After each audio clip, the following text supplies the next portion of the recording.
disturbing and unmet.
Oh boy, hello everyone and welcome to another edition of Chud Watch. We haven't done one in a week or so. I decided to take a little bit of time off for my mental health purposes, but I'm glad to be back.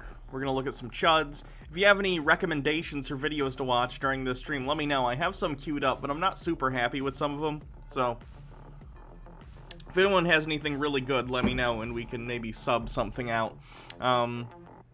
But yeah, the Meru-sama, I believe I read it was your birthday?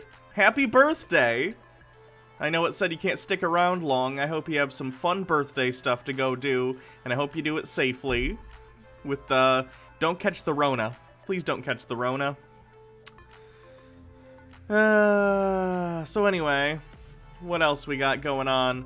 I was just looking at 538 because I'm obsessive, and every new poll that comes out, I need to pump it directly into my veins so I know what's going on.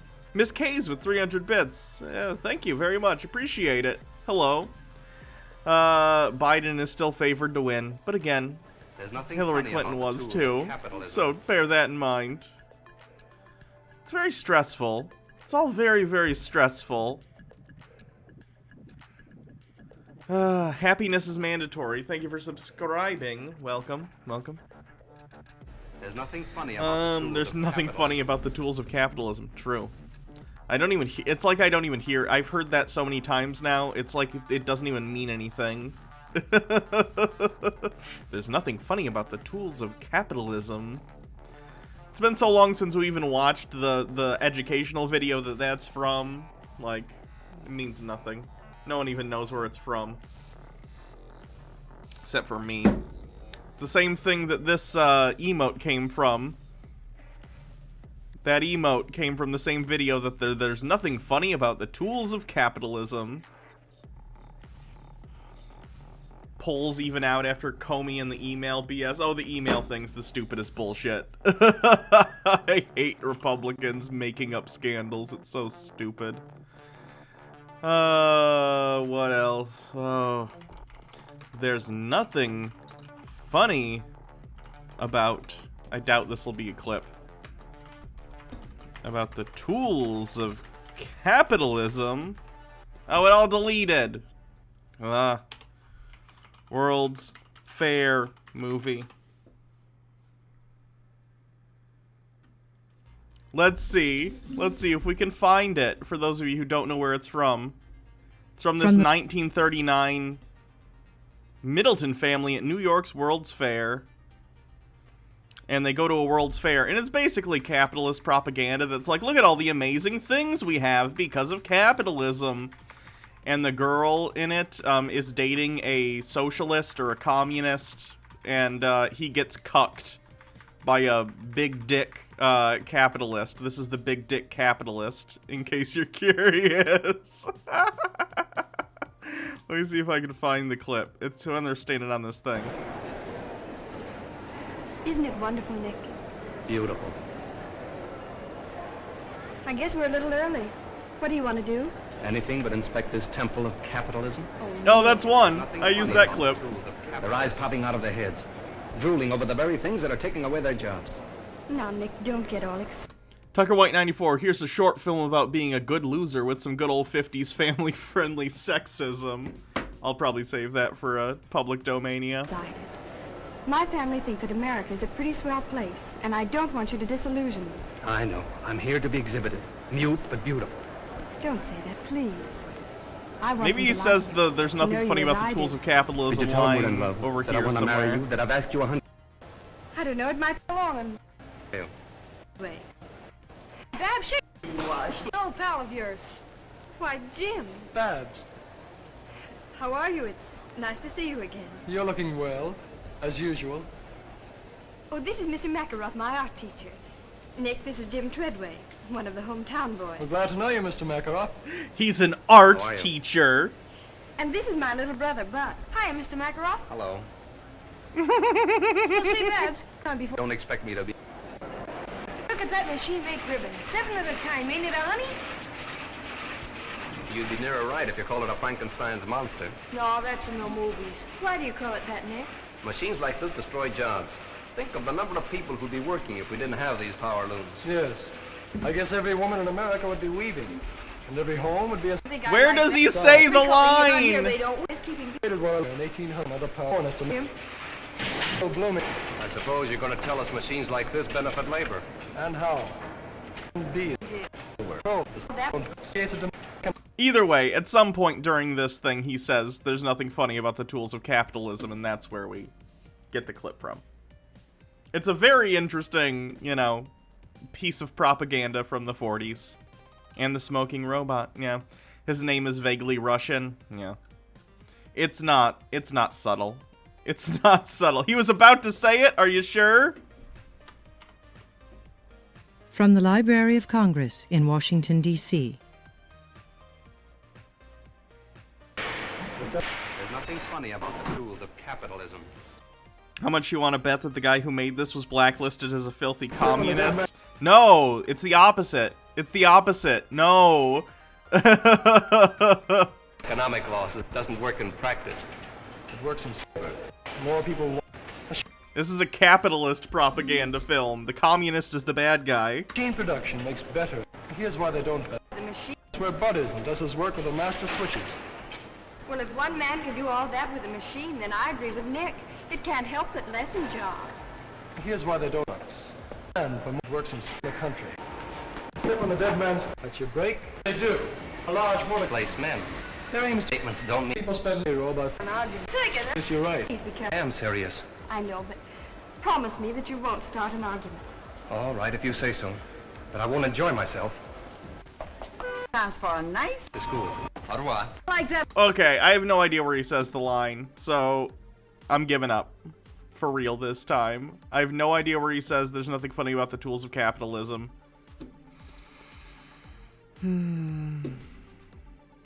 Anyway. So let me show you what we have up on deck today. First of all, I just wanted to point out an update on One Angry Gamer. Gamers being the most oppressed class in the world. One Angry Gamer is on a crusade against the filthy degenerates. He doesn't like gay people. He's a white supremacist. Anyway, he has this gaming website, and I've covered him multiple times before, and he is, oh god, 2430 From the says Library it? of Okay. Congress in Washington, D.C. I don't know, it might be fun. What do you think, Nick? All right, but don't expect me to be amused. There's nothing funny about the tools of capitalism. We did it! He said the thing. That sounds like an ADR line. Like, it doesn't sound right. Or maybe I'm just so used to hearing it as part of the stream that when I hear it on the thing, it sounds wrong to me in context. Expect me to be amused. There's nothing funny about the tools of capitalism. There you go. There you go. That's where it comes from, in case you're curious. Anyway, like I was saying, One Angry Gamer is a chud extraordinaire. He's a white supremacist, and he has this gaming website where he complains about SJWs ruining his video games by putting women in them and black people. There's nothing funny about the tools of capitalism. Chesabel, thank you for subscribing. Appreciate it. Anyway, lately, his article output's gone down to almost zero. He used to do so many other things. He used to do like 2 or 3 articles a day, and now he's down slumming it down to doing nothing but like sponsored content from this sketchy website that sells office things. And like every article, 1, 2, 3, 4, 5 in a row are just ads. And then we have something that's like, why is 2020 the year of gamers? And then the thing about Sonic. And then you got more of that stuff. It's pathetic. And I will happily watch this website sink into the depths. Like the Titanic. Because it is trash. Tucker White 94, is Billy, aka One Angry Gamer, still maintaining his Traders of America list? If so, let's see if you and Jake are on it. I doubt we are. We weren't last time I checked. I'll look, though. Is the link even gonna work? I'm clicking it and nothing's happening. Maybe his website's just really slow. There we go. Traitors of America. Basically every company on the planet is in this list. Hannah. Although he almost certainly wouldn't call me that. Let's do my dead name. No, I'm not on it. Which is unfortunate, because Smash Mouth is on the list. Do you know how much I want to be on the same list as Smash Mouth? Very much so, okay? I want to be on a list with Smash Mouth as a traitor of America. Just me and the guy from Smash Mouth, whose name I don't know. Tearing down the establishment.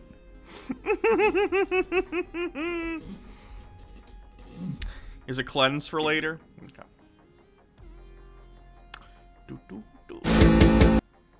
Cool. So let's see. We have John Doyle in his video entitled, "What Happens If Trump Loses?" I assume he's not going to actually think Trump is going to lose, although there's a possibility. I'm not saying Biden's definitely going to win, even though the polls say that. Polls can be wrong, or at the very least, they can be off, right? We saw that in 2016. So I really don't know who's going to win at this point, but it'll be interesting to see what John has to say about a potential future in which Biden wins and Trump loses and becomes a one-term president, which would be fantastic, and I really hope that happens. We have Sticks the whatever hammer talking about not reading too much into very limited early voting because the results of early voting appear to be in favor of Biden, although Democrats are going to more likely vote early than Republicans from what I've heard, so that's probably part of it at the very least. We have this person who I've put on the Chud watch list that someone sent me that has this video about homosexuality in the light of fallen nature, talking how biblically homosexuality is wrong. We have this Chud who's talking about gaming hot takes, but they're like a Chud, so I'm curious if any other hot takes are going to involve being chuddy. And then, yeah, that's what I got.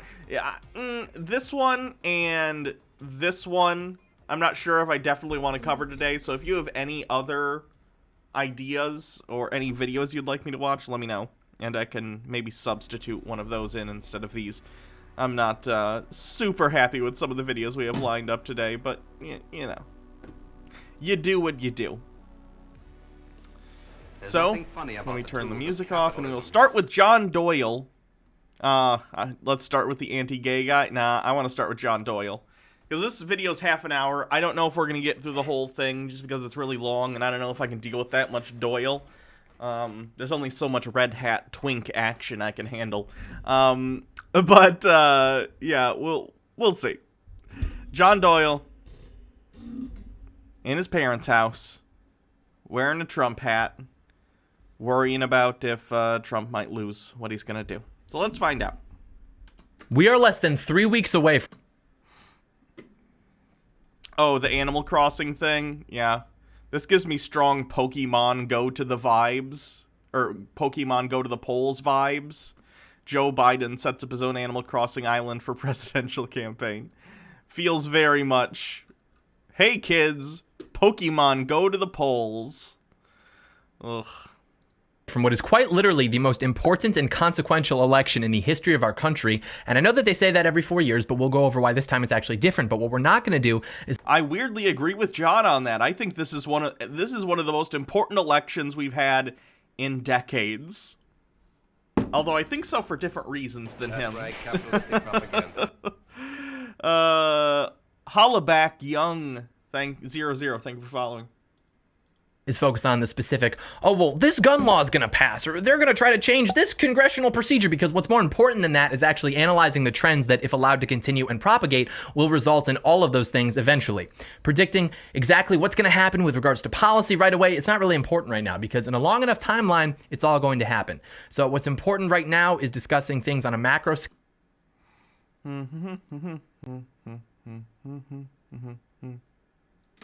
Understanding why Trump was elected, why they want him gone, and more broadly, like what he represents. And it's really important that we do understand these things, because 98% of what you've been hearing and what you will hear until November 3rd is, if we don't vote Trump, we're going to get socialism. Trump won because America will never be a socialist country. And it's like, man, it is so much bigger than that. Please come join us in 2020. The Cold War is over, so we'll... Your show's called Heck Off, Commie! And you rally against, like, Marxists and people on the left being communists regularly. What are you talking about, John? Go over all of that, but I have to warn you, this is going to be very sobering. It's not going to be easy to hear, but I would advise you to not let it depress you. Don't let it make you disillusioned, but instead let it make you enlivened. Let it make you righteously indignant, because without your effort, it's basically raps. So do stay tuned. There's nothing funny about the tools of capitalism.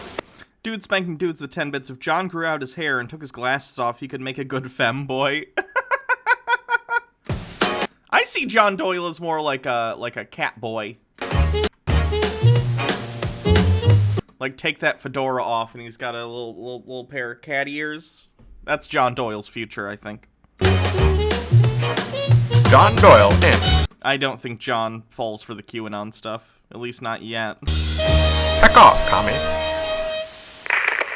Hello there, ladies and gentlemen. Welcome to Heck Off Commie. We're going to jump around a bit, but it's all relevant and important to what we're talking about, so bear with me, because to understand where we're at now, we actually have to get back to World War II. We have to get back to what America and the West wanted after World War II, more specifically, the direction of American conservatism after World War II, because, believe it or not, the end of World War II, which we're always led to believe was this great time in American history, everyone was buying homes.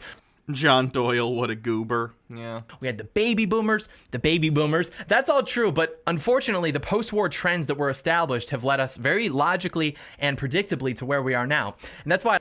John, in the post-World War II era, America had some of the strongest union and labor movements it's ever had. People had jobs that were backed up by their unions. We had incredibly high tax rates on the highest tax brackets. What are you talking about? Those aren't conservative values. Oh goody, walked in on Hannah and John Doyle. Yeah. Daddy Sume, hey Hannah, I have arrived. Welcome. 1 second. I got a text message.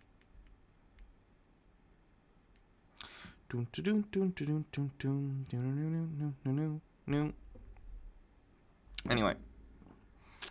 What I was saying, yeah, we're like right post New Deal. America is flourishing due to a myriad of reasons. First of all, Europe has been decimated by World War II. America, well involved in the last little bit of World War II, was mostly untouched, at least in terms of, like, our own land, right? I mean, Pearl Harbor happened, but other than that, there weren't any ground invasions of anywhere in the United States. Our infrastructure wasn't destroyed like a lot of Europe was. So we were in a strong position to become the manufacturing powerhouse of the world. On top of that, we were coming off of, again, New Deal policies that ensured security for the old and all that stuff. We had strong unions, we had high tax rates for the wealthy. America was not, like... Socially, was it conservative in the 50s? Yes. But economically, not really. America's, like, hard turn right into, like, laissez-faire capitalism that has absolutely no brakes on it, and F unions and F labor and all that stuff. That didn't happen until later, and that's when stuff starts really getting off the rails. Ugh. Tucker White 94, as much as I despise Joe Biden and the corporatist douchebags he represents, I'm hoping he wins, just so I get to see all the right-wing chuds who view Donald Trump as God have the biggest, saltiest meltdown of all time. That'll be a good chud watch. The whatever, however long after, I think the following Friday, because we won't cover it, you know. I'm sure Tuesday, that is, you know, election day, we'll do a chud watch that'll be interesting, but then the following, if Biden wins, it'll be interesting, and even if Trump wins, it'll be a very interesting chud watch to see everyone's reactions, but... I laugh whenever some fat communist is like, look at all that World War II stuff on his set. John Doyle's a boomer LARPer. Yeah, or maybe I strategically cast a wide net by creating a patriotic set emblematic of a time in American history that conservative types such as myself tend to love, and then people want to watch and listen when I talk about something less commonly discussed, which is where we went wrong during that time period. Trust my process, please. Nah. Every decision, a chess move. Everything here gets back to World War II, and what I mean by that is we can actually trace the things that we're dealing with now, the things that we think are absurd. We can trace them back to the strains of intellectualism that were embraced after World War II and promoted after World War II. And I'm not going to call everybody out specifically because I don't think that we need to be infighting right now. I don't think that we should be gatekeeping conservatism right now. After the election, we can focus on that. Once we put up some points on the board, once I'm a little bit bigger, then we can completely just exile these people from the mainstream volume of conservative discussion. But my point... And this is the thing with conservatives. This is something conservatives do much better than people on the left. The left is so busy gatekeeping and purity testing other people on the left that we don't have the unity to get together and consistently push for policies that we all agree on. We're so focused on the things we disagree on. Like, I'm a leftist, okay? I'm not a big fan of liberals, but at the end of the day, they're closer to me than people like John Doyle, who is far right. So if we want to do things that are successful, we need to work together on the things we agree with, and then once we get into a position where we are winning, then you can actually sort of deal with the stuff we disagree with. This is why I'm talking to people, and people are like, oh, I'm not going to vote for Biden, I'm going to vote for a third party. Waste of your time. What a waste of your time. Way to abdicate responsibility for actually making a choice that matters. Like, I get it. I understand. Joe Biden wasn't my first choice, but at the end of the day, he's closer to my position than Trump is. And it's easier to get to my position from Biden than it is from Trump. Okay? Tiger White 94, I'm waiting for the chuds like John Doyle to slip up and say the quiet part out loud, i.e. the 1950s version they want is the one without coloreds in the same room. Yeah. That seems like, that's gotta be what they mean, because in the 1950s, things were very, very left-wing compared to today in terms of economic policy. So I don't understand what they think the 50s were outside of, you know, whites only being on the water fountain. Point is right now that you can watch certain conservative figures give speeches about how, well, the idea that there's my truth instead of the truth is just completely absurd. And then you look at the conservative figures of days past who they're promoting, and it's people like Karl Popper, Hayek, John Stuart Mill, etc. These are people who literally laid the foundations that allowed for the ideas like that to spawn. And I know some of you have got red flags going up like, wait, but Hayek was against socialism. Isn't he one of us? Is the heck off commie guy against one of the men who led the intellectual charge against socialism? No. Trust my process. What I'm saying is that it's more nuanced than that. People like Popper and Hayek lived through both World War I and World War II. They saw death and destruction on an incomprehensible scale, a scale of which you and I know nothing. And the thought after the war, understandably, was like, okay, how do I make sure that some... Daddy Sume with a link, Hayek? And then it's a link to Selma Hayek's Wikipedia page. Yes, they do have the same last name. Good observation? Thing like this never happens again. And basically what was decided and promoted by people like Karl Popper, who wrote a book titled The Open Society and Its Enemies, which inspired the Open Society Foundation, which belongs to George Soros, just in case you still think these ideas are on our side. But the idea was basically that in order to avoid authoritarianism and in order to avoid great conflict, society must be anti-metaphysical. And metaphysics is just a fancy word for how we know things, basically. And so to be anti-metaphysical means that it's not only that you don't know things, but that you can't know things. The only things that you can know are things that you can prove empirically and that you can potentially disprove empirically as well. This was called falsification. Right, and that's not bad, John. The idea that the only things you can know for 100% certain are the things that are testable and falsifiable is a reasonable place to be at. Like, when I don't understand how you could think that's a bad thing. Are you saying you want to make absolute statements on things that aren't testable and falsifiable? Because that's stupid, and that's how you get to really, really wrong conclusions. And so with regards to the scientific method, that's cool, but when you get into what this means for society, it's pretty not cool, because it means that the idea of the nation, the idea of culture, of morality, of religion, all of that exists to restrict the progress of the open society, because... Oh no! People say evidence doesn't exist for the things I believe in.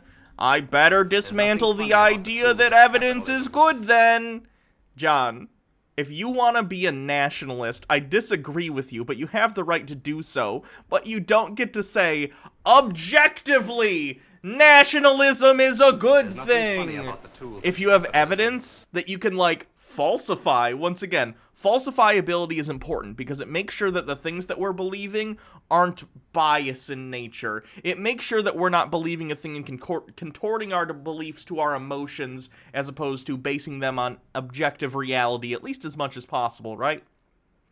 So saying like, evidence doesn't necessarily say nationalism is the best way to go about things, or evidence doesn't necessarily say that my specific religion is true. It doesn't mean you get to say, therefore evidence is bad. What you should be saying is, oh, do I need to question my beliefs, or do I need to accept that there are some things in life that there aren't objective answers to, and I need to just sort of, like, make my best assumptions based on what I do have available to me in terms of information? Like, that's fine. That's life. That's not some, like, communist plot. That's the world in which we live. There are tons of things, philosophically speaking, that we just don't have objective answers to. Like, we just don't.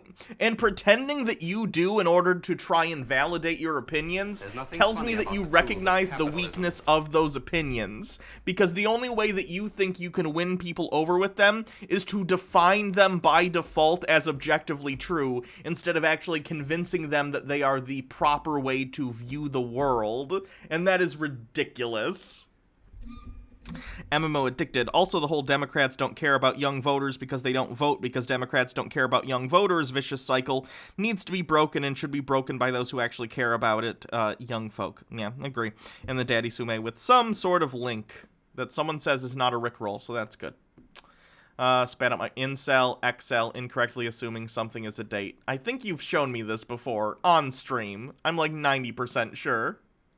The good or utility of these things cannot necessarily be proven empirically, and even if it could, whether the metric is positive or negative is still subjective, and this is why he spent a lot of time. Right. So if it is subjective, then you can't call what you are doing an objective good. That's the problem, John. Like, I understand that you genuinely believe that your, like, hyper right-wing BS is good, and you think it's good for the country, but you believe these things are good for weird esoteric reasons, like, oh, I think not, like, you're really anti looking at porn, for instance. You think porn is bad, and it's like a destructive force, and it can be for someone who has, like, addiction issues, but, like, for your average person who every once in a while, you know, opens up Pornhub or something and cranks one out, it's fine. You think that that's bad because it's some sort of moral slight, and not because it's actually, like, evil or that it harms anyone, but because you think there's some, like, out there esoteric idea of sin, and something is a sin because it is said to be a sin, and therefore by definition it is bad, even if the consequences of said action are not necessarily negative for anyone involved. And that's ridiculous, and you're allowed to believe that. You're allowed to believe ridiculous things. We live in America. You have the right to do that. Flat earthers exist too, and they're allowed to believe what they want to believe. But at the end of the day, you don't get to say, like, evidence be damned, my belief is objectively true even if there isn't evidence for it. That's what, like, fascists do, John. Literally. You missed the bits before mine and Towing 24s. Hold on, let me open the thing so I can read them all. Towing 24 just got here on a scale of 1 to Jeremy's basement pee. How cringe has Doyle been? So far, 4, which is about average, so we'll see. What else did I miss? Oh, MMO addicted with 10 bits. Oh god, I hate those armchair revolutionists. Voting will do nothing. We need to rise up. As much as a lefty I am, I'll never be on board with armed revolution, simply because all revolutions and armed uprisings create hierarchies and power structures which tempt the leadership to use them, and sooner or later will devolve into a dictatorship. Not to mention it'll take hectoliters of blood. Education and progress in steps. Biden over Trump. Bernie over Biden. Yeah, I agree. Anyone who's like an accelerationist or someone who believes like, oh, we just need to let the system crumble apart, or we need to tear it to the ground and build it from the bottom up, I submit for your approval the Reign of Terror. No one wants to be Robespierre. Don't be Robespierre. We've all heard the expression, clothes make the man. Is it really true? Did you have a favorite book as a child? Do you have a favorite method of falling asleep? Is there anything more precious than the gift of sight? Who can explain the mystery of music? We make our own luck. Can a home ever be truly safe? Have you checked the back sections of newspapers and magazines lately? What is the secret of the green thumb? What mysteries lie within the frame of a portrait? How many dramas have taken place in these tight little boxes? How do you describe terror? Have you ever noticed the curious things one sees discarded by the roadside? Who knows why certain people save certain things? Have you ever experienced a sleepwalking episode? Is there a more important job than that of a teacher? Is there a more annoying sound than the screech of chalk against chalkboard? I hate that noise. I hate the noise so much. I'm critiquing the founding thinkers of Western thought, namely Plato and Aristotle, because he thought that if we can know the truth, then the truth is to be obeyed, which can potentially lead to Winch Chanter with 10 bits. Did he just how much drama can take place in an American TARDIS? I think he's saying, like, how many people have had really dramatic phone calls in these things. Yeah. MMO Addicted with 10 bits, bit of a cleanse. A 1952 mental health PSA, which I expect to be very yikes, but turned out to be decent, or you can add it to the next Public Domania folder. If anyone wants to report this tweet from Lord of Patriarchy, let me take a look. Oh, I already reported. This is the tweet I reported. Gotcha. Yeah, report that tweet, folks, if you find it to be in violation of Twitter's terms of service, of course. Oops. To authoritarianism and conflict. And so to achieve social progress, we have to restrict claims of truth to those which are falsifiable and practice modesty with all other beliefs that don't exist under that umbrella. Those would simply be my truth instead of the truth, because if we can eliminate the things that men care about the most, their nation, their God, their culture, etc., then maybe we can avoid mass conflict and authoritarianism. No, John, it's about the reality that, like, your political beliefs can be really well-founded, and there's entire, like, branches of philosophy to talk about morality and power structures, and those things are worth, like, having conjecture about. But if you ever have a philosopher who comes to you and is like, I know the objective moral truth, here it is, I wrote it down, this is the truth, that person is an idiot. No one on the planet can prove objectively that certain, like, codes of morals or ethics are objectively true.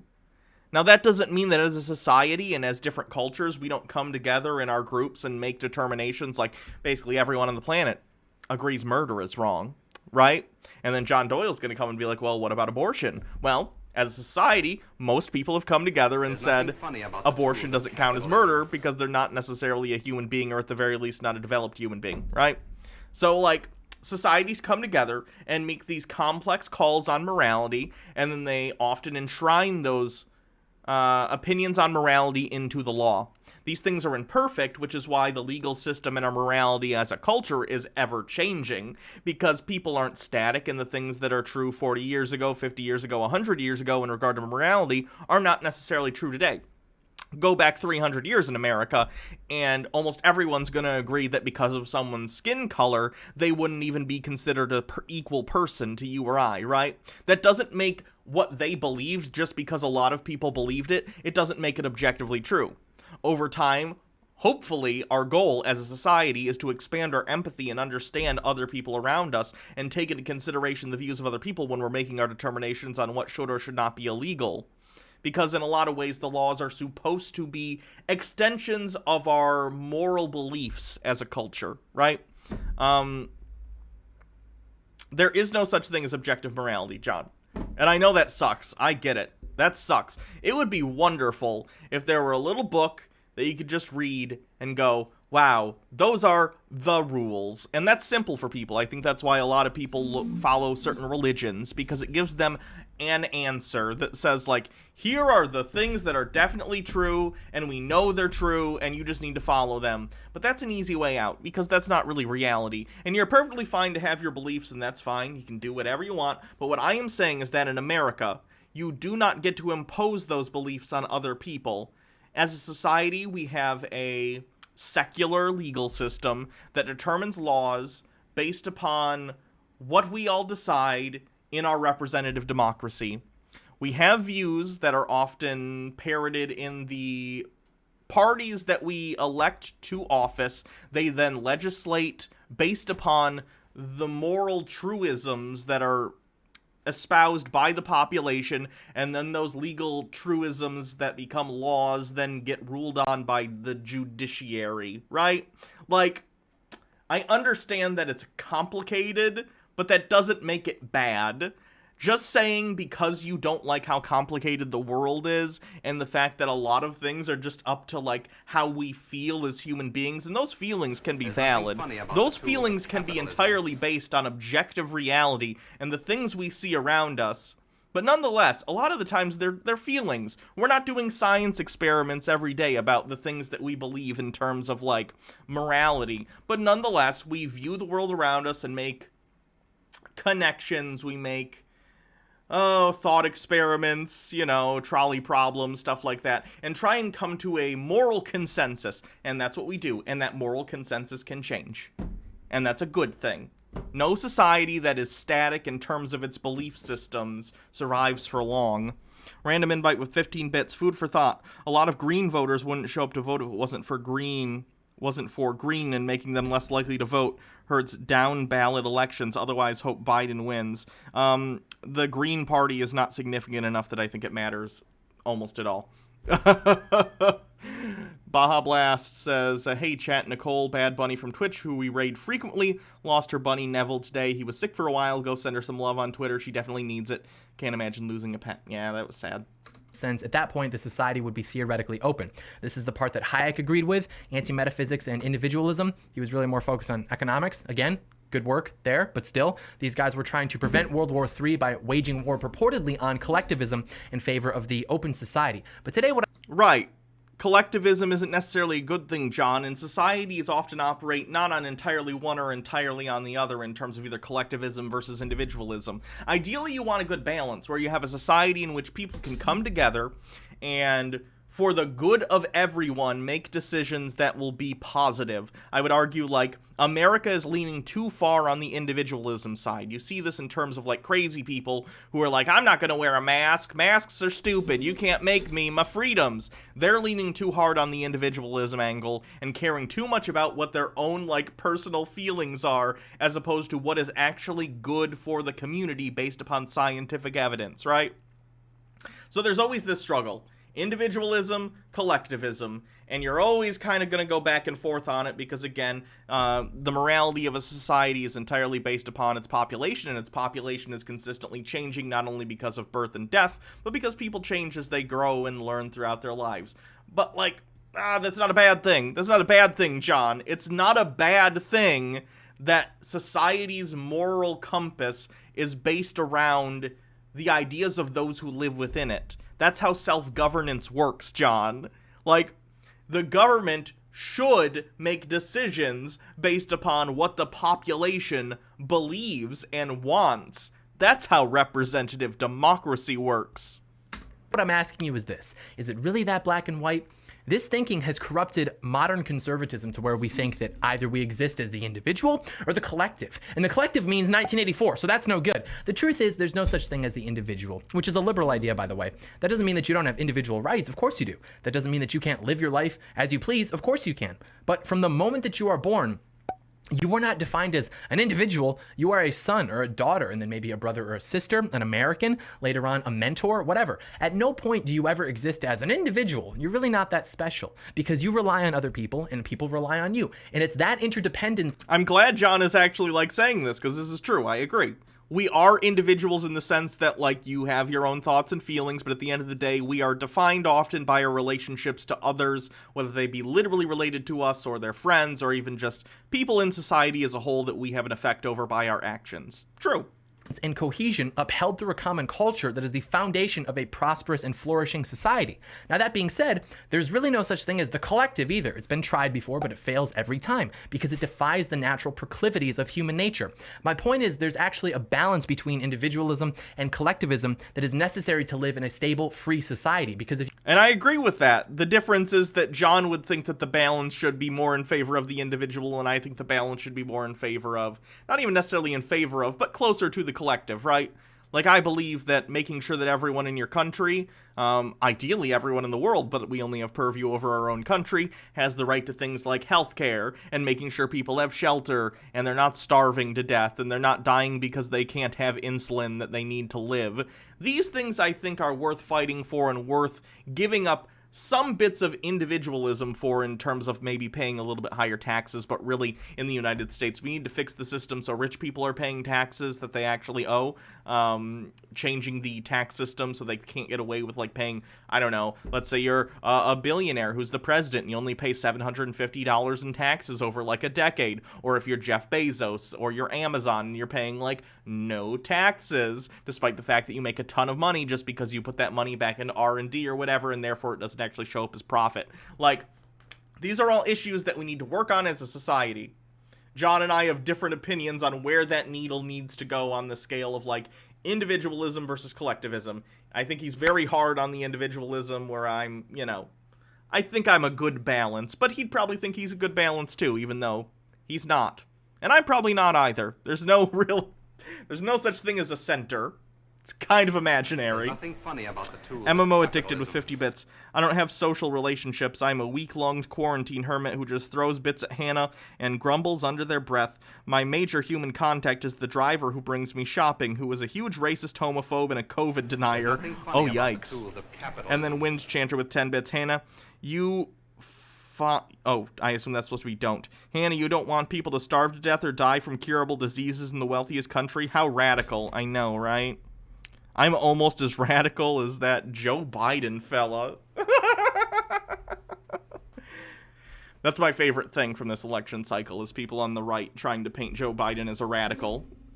If you focus only on individualism, like we've been doing for the last 100 years, then there's nothing left to unify people in society. No language, no culture, no religion, no shared value framework. The only thing we have in common is that we got nothing in common. But it's okay, because we're all individuals. And then you look outside, everything's on fire, society is totally destabilized, and then the government overcorrects for that, and that's when you get your collectivism and your big government, which is based...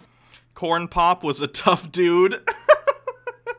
I understand that reference. Basically what we're experiencing right now, because it turns out that you can't actually tell people that to care about things like nation and culture is archaic and uneducated. That to be a somewhere instead of an anywhere is lesser than. It's not about not caring about culture, John. It's about understanding that these things are not the best. You can care about your culture and care about American culture without saying, oh, America is the bestest nation in the history of planet Earth, and anyone who says different, I'm gonna fight them. Like, there's a difference between saying, oh, I appreciate American culture, which I do too, by the way. I think American culture is fun.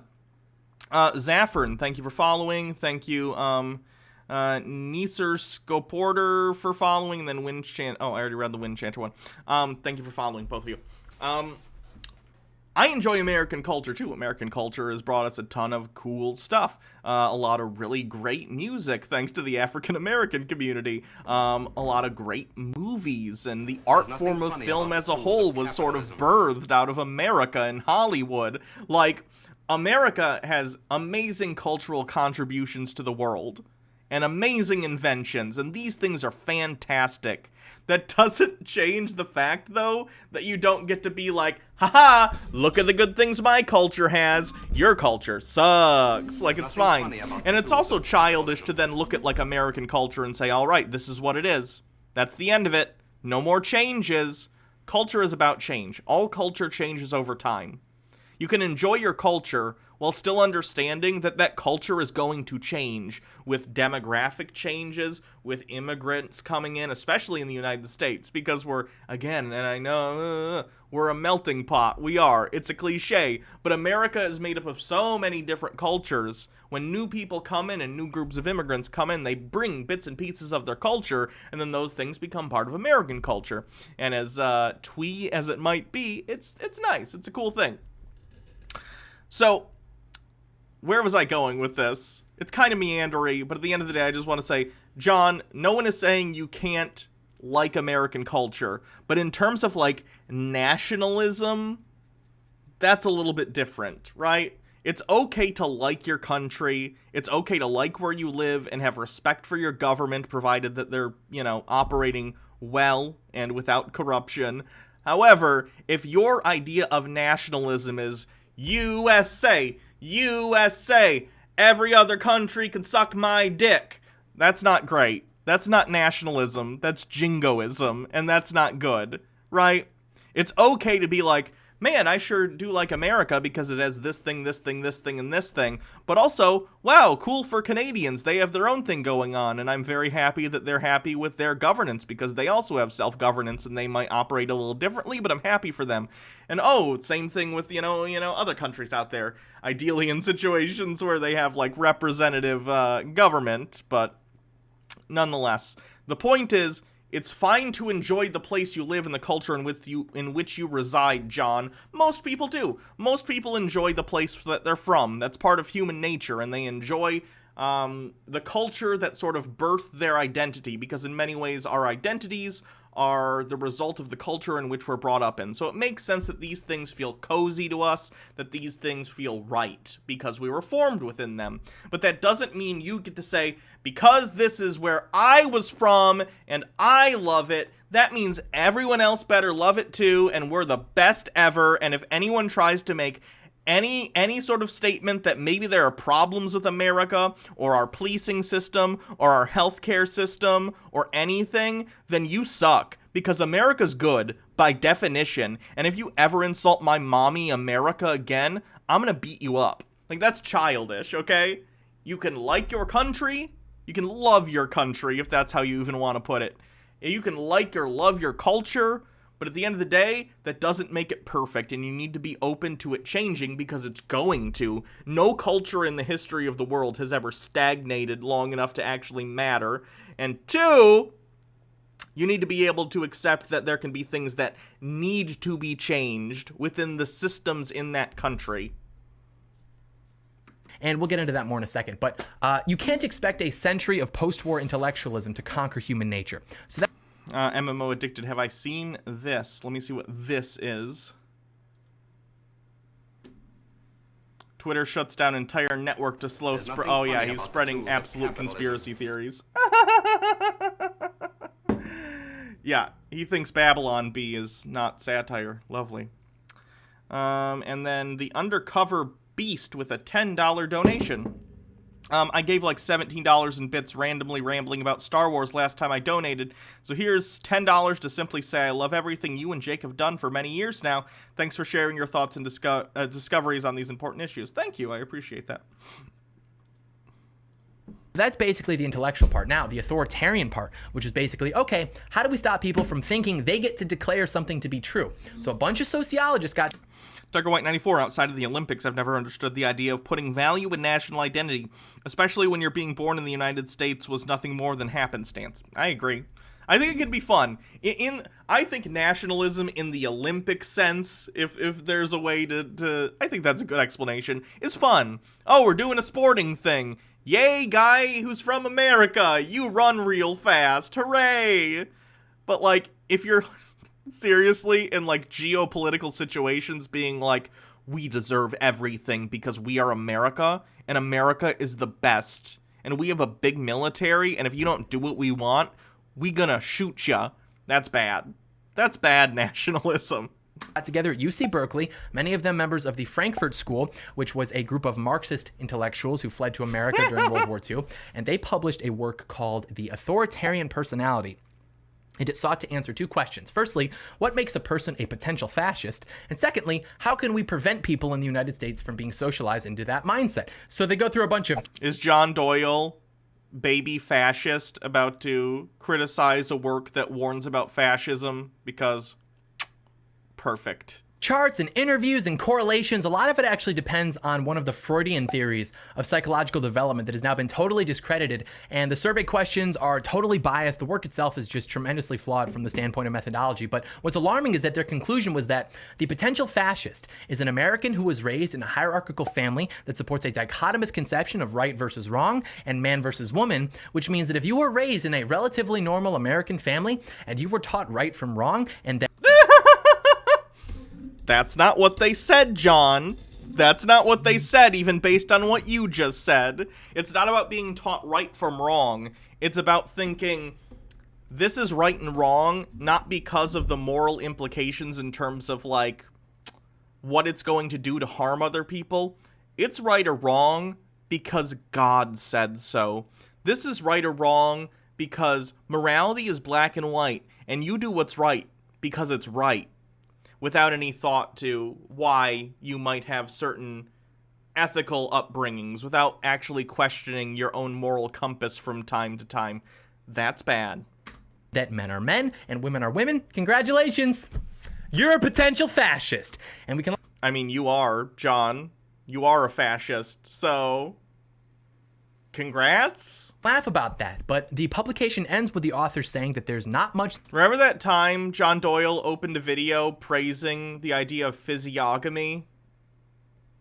That was fun. Definitely not a fascist or a Nazi or anything. Cool beans. That can be done about adults who manifest authoritarian personalities, and so attention must be turned to children. And social scientists must work to teach children values of egalitarianism, democracy, subjectivism, openness, etc. Which are all good things. MMO addicted with 10 bits. Baby. He is no baby. He's full fash. God, I wish he'd go back in his Subway. He used to give Subway employees a bad name. Because that is the only way to prevent authoritarianism and great conflict. Sounds great. I feel he needs to do something on his set. With how colorful this is compared to like this, I just realized how desaturated everything in his set looks. Does he have the saturation on his like either in post he's desaturating or he's like, because like look at the red in this MAGA hat. MAGA hats are normally a lot brighter than that. MAGA hat. Or maybe he bought a bootleg one. Like, see, they're pretty darn red.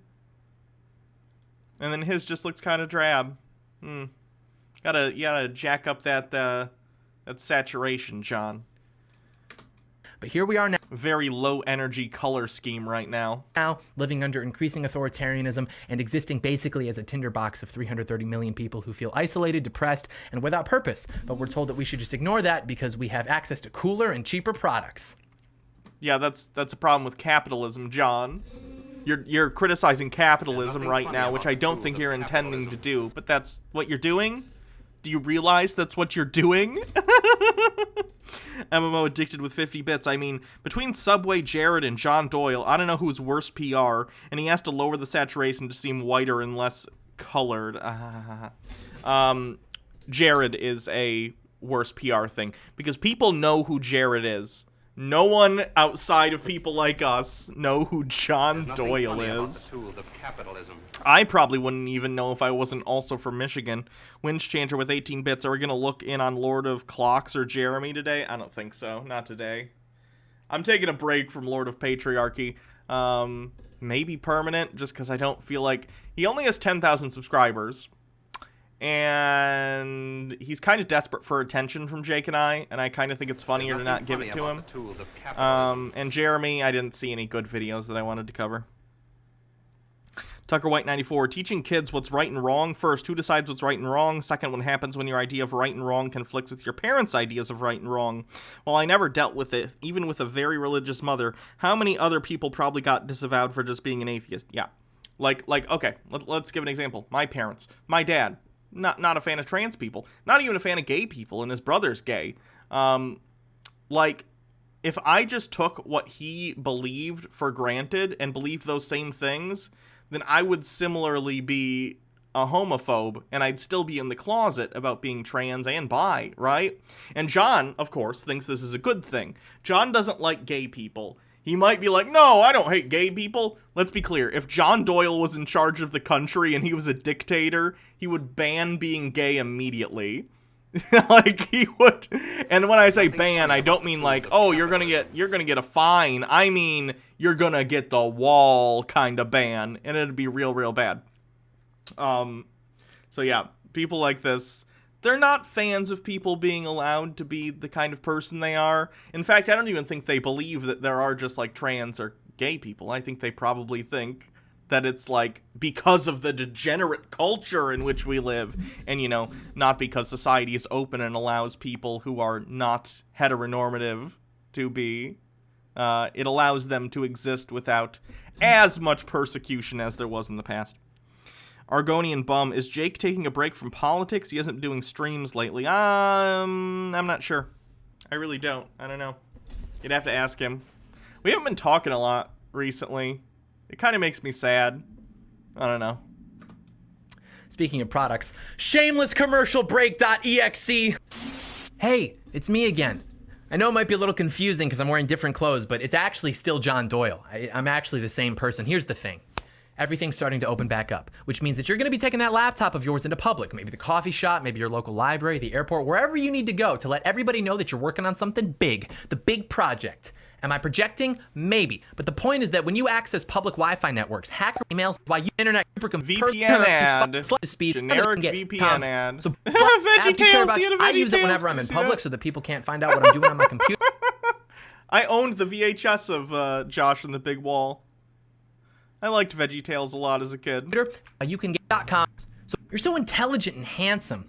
But anyways, we've had our very brief history lesson as to what set the stage for Donald Trump. We've had 70 years of the... Who wants to start doing the Rule 34, where it's Video John making out with Ad John? Someone Rule 34 that. Post-war consensus, 70 years of the left embracing progressivism, and 70 years of the right embracing, well, don't do anything, because if you do something, that might be authoritarian or something. And it's got us to where we are now. Please, Lord, help me find these right-wingers who are concerned about being authoritarian. Please. I would love to meet these people. Now. And this really accelerated after the Cold War with the Bushes, Bill Clinton, etc. Because basically what we've had for the last... Have I researched the nut bar behind VeggieTales? Saberspark did a good video on it? No. Why? Why did I like VeggieTales? Because I grew up with it as a kid. I recognize as an adult it's very silly. I mean, it's supposed to be silly. But, like, I recognize it's like, is it fair to show this to kids? And John, I don't think John watches my videos, so it doesn't matter. Of course, he can't watch porn, so maybe he does watch my videos just to crank one out now and then. I don't know. Yeah, it's on the indoctrinating side. I get it, but I like it because I watched it as a kid. Has John Doyle even begun to address the topic of his video? Not yet. No, we're 10 minutes in. I'm sure he'll get to it soon. 30 years especially is slightly deviating but ultimately inconsequentially different strains of neoliberalism. And what that means is that whether it's Quill of Numenor, thank you for following. It's with the Bushes or Barack Obama, we've gotten three things: open borders, free trade, and the forever.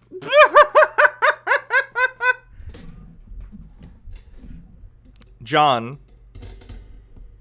There's nothing funny about the tools of capitalism. When did Obama do open borders? I think Obama locked up more illegal immigrants than Trump. He wasn't doing as much child separation, although he was doing some. Again, I criticize Obama because I'm not a hack, and I can criticize people regardless of their political affiliation, unlike John. What are you talking about? Obama was like a little bit left of center, if I'm being charitable. He's still engaged in tons of, like, war bullshit, droning people. Where were the open borders, John? Please, I want to live in the reality you live in where you think that's true. 74 Quinn 74, I also liked VeggieTales, I know what you mean, yeah. Shady Shroomy, I liked VeggieTales as a kid until I watched that Joan and the Whale movie because the movie ends with John being abandoned and then a song. It made me depressed as a kid, yeah. Forever wars. It is the centrist redemption arc. Dude, maybe both parties really are the same. Obama, okay, here we go. Random invite. Obama in his first term did more deportations than Trump, but Trump did start doing separations, making the camps worse. Yeah. Pick your poison.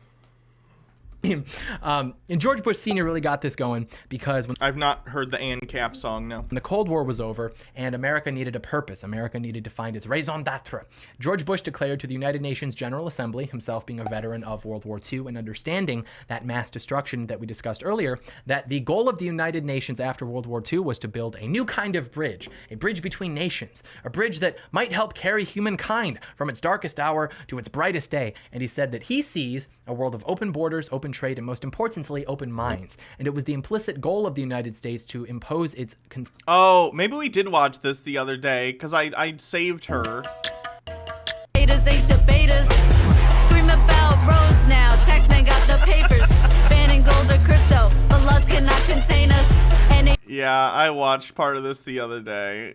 Oh, and caps.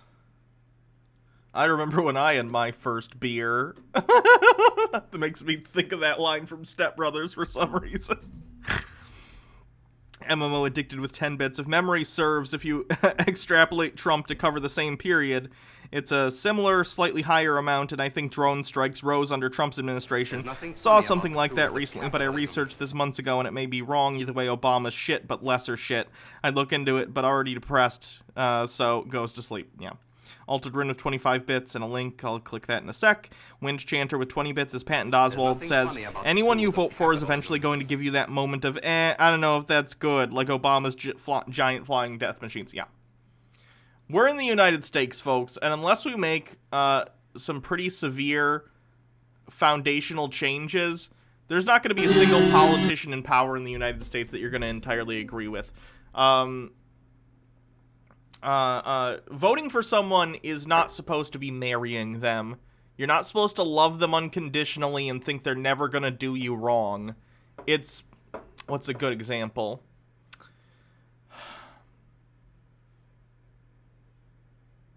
It's... I feel like there was a good example of this a while back, and I can't remember what it was. It's not getting married and loving the person. It's like, I can't remember what the original metaphor is, so I'll say it. It's booking a flight somewhere. You want a pilot who's going to do their job. They're going to get things done. If problems arise, they're going to be able to make sure that they can handle those problems and get you as close to your location as you need to, right? That's what I expect out of a politician. Or like picking a lawyer, sure.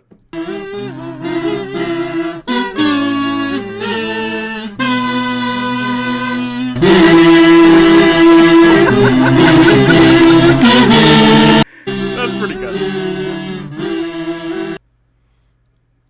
Consensus of neoliberalism on the rest of the world, open borders, open trade, and open minds. They thought that if they opened up the borders economically and allowed other countries to get richer by trading with the United States, those countries would become more democratic. Narrator, they were wrong. They thought that they could play world police and force non-democratic countries to embrace democracy. Narrator, they were wrong. I agree with John on that one. Don't try and be world police. Ends up bad for everyone. Except for if you're literally making money off of war profiteering. Then it's pretty good. But they're pretty extreme minority in the on the planet, you know? And they thought that... So if you're pre-Iron Man Tony Stark, then yeah, that's probably a good move. But everyone else, nah. Allowing for mass immigration would vindicate the theory of the open society. Narrator, they were wrong. Well, we haven't ever had open immigration, so you can't really say whether or not that would be a good thing, can you, John? It's literally never been done. This has been the neoliberal post-war consensus, that the globe is before the nation, that the concept of the nation is archaic, and that globalism is in the... Tucker White 94, okay, it's good to see that John Doyle is not a total idiot. He's a pretty big idiot still. Enlightened. They thought that they could conquer the most consistent motif of human history, and your family suffered as a result. And that's why the Trump election is more consequential, because Donald Trump represents a deviation from that neoliberal consensus that we've had for the last 3 decades that has hollowed out the American family, that has destabilized the country, that has paved the way for radical leftism to march right through. John, the things that have destroyed and hollowed out the American middle class, including, I guess, the family, if you think that's part of it. But more so, I'd say it's a class issue than a family issue. It hasn't hollowed out the American family. It's allowed people who are non-typical to have their own families, right? Gay people, trans people, whatever. That's not hollowing out the American family. If we're talking about economically, yes, the middle class in this country has been hollowed out due to union busting, the consistent labor laws that benefit capital instead of labor themselves, the constant, how do I put this? The too big to failiness of the banks, that they haven't been allowed to collapse under their own complete ineptitude in terms of like the 2008 financial crisis and the upcoming one that's going to be really bad. Did you guys know that we're in a big old stock market bubble? It's going to pop. And I'm guessing it's going to pop under Biden. I feel like they're going to hold out on starting to sell off until Biden gets elected. So then right-wingers can say, like, it's Biden's fault, even though we've been in a bubble for quite a while. It's all very stupid. Anyway, John, part of the reason that the American middle class has been hollowed out, the main reason, is because the benefits of modernization and the benefits of automation have not benefited the working populace or the population as a whole. The benefits of higher productivity have actually been entirely funneled to the top 1% of those people who are in charge of these companies, despite the fact that they already have more money than any human being could ever spend in a lifetime. It's not good. And when push comes to shove, something is going to have to happen, because what we're doing currently in this like form of ultra capitalism, where it's always about, oh, next quarter we got to have a higher profit and a higher profit. It's not enough to just be a profitable company. You have to constantly be in growth. And you know what grows constantly without any consideration for the things around it or how it's going to function as part of the greater whole? Cancer! So this isn't going to end well. It's not. This is not a sustainable, like, system at all. I'm not even necessarily just talking. I'm not saying tomorrow if things collapse we're going to fall into, like, communism. I'm saying the form of capitalism that we have right now, where companies are allowed to do whatever they want with no consequences, it's not sustainable. It just isn't. Even if we went back to like a 1950s style capitalism where we had really high tax rates on the wealthy, companies were taxed reasonably, and unions were strong and labor had a voice in the places in which they work, it would be better than the system we have now. Oh boy, let me see what I missed in the chat. MMO Addicted, as we learned in a movie last night, union busting is fascist. Uncle Sam in the Great U.S. said that. True. We did watch that last night. The clip is on my YouTube channel if you want to check it out. Tiger White 94. By what objective measure does Trump represent a deviation from anything? He's just as much of an establishment bitch boy as Obama, Bush Jr., Clinton, and Bush Sr. and Reagan. Yeah, but he says things that are mean to other people. So if he's like an establishment rich person who pushes the party line of helping rich people at the expense of the poor and middle class, that's fine because he triggers the libs. And that's all people like John Doyle want. Windchanter, why do I feel like it's going to literally take the majority of us starving in the streets before we get actual change in this system? Yeah, that's probably what's going to happen. It's going to be real depressing. It's going to be bad. Especially for people like me and John Doyle. Not especially, but like in particular. Because, think about it. People start starving. John and I aren't going to be able to get any money. No one's going to be giving us super chats. No one's going to be buying our subscriptions or whatever. We're effed, and we have no marketable job skills. So, if it makes you feel better while you're starving in the streets, just know, both me and John Doyle, we're starving with you. And the public is very angry about it. I'm very angry about it. So yeah, we're going to put a billionaire reality TV star into the executive branch. Absolutely. 4 more years for President Cheeto. I don't care. Make him king. People are Yikes. always like, well, but John, you know he's not a principled conservative. I know that, dummy. You think I don't know that? That's the point. Think of everything that conservatism has always been about, or what the fake establishment-approved conservatives have told you that it's always been about. MMO Addicted with 10 bits. You can become a filthy landlord and mooch off Baja after convincing her to become a shill for some corporation. True. And now be comfortable with the fact that those ideas... Baja, when you get your PhD, go work in the private sector, and we'll make bank. You'll make bank. And then I'll start landlording this property out, and then I'll slowly get more money and buy more property, and I'll become a tycoon like we're playing Monopoly in real life. And then we can become the disgusting capitalists that I'm constantly criticizing. Meanwhile, while I have a landlord empire, I'll still do this show and talk about the benefits of, like, we need to make sure, you know, that labor is taken into account and rent-seeking behavior needs to stop. I'm playing both sides, you see? Can't lose. That's the dark timeline of Hannah. There's nothing funny about the tools of capitalism. Windchanter with 10 bits. My uncle actually is an American slumlord. Yikes. have failed, probably because they were never meant to succeed. We are going through extraordinary and unreasonable times, which quite frankly dictate extraordinary and unreasonable measures. There's nothing noble about losing, ever. We're talking about our country. We're not talking about like a pickup game, right? We're talking about the greatest nation in the history of the world, the redemption. This is what I'm talking about, John.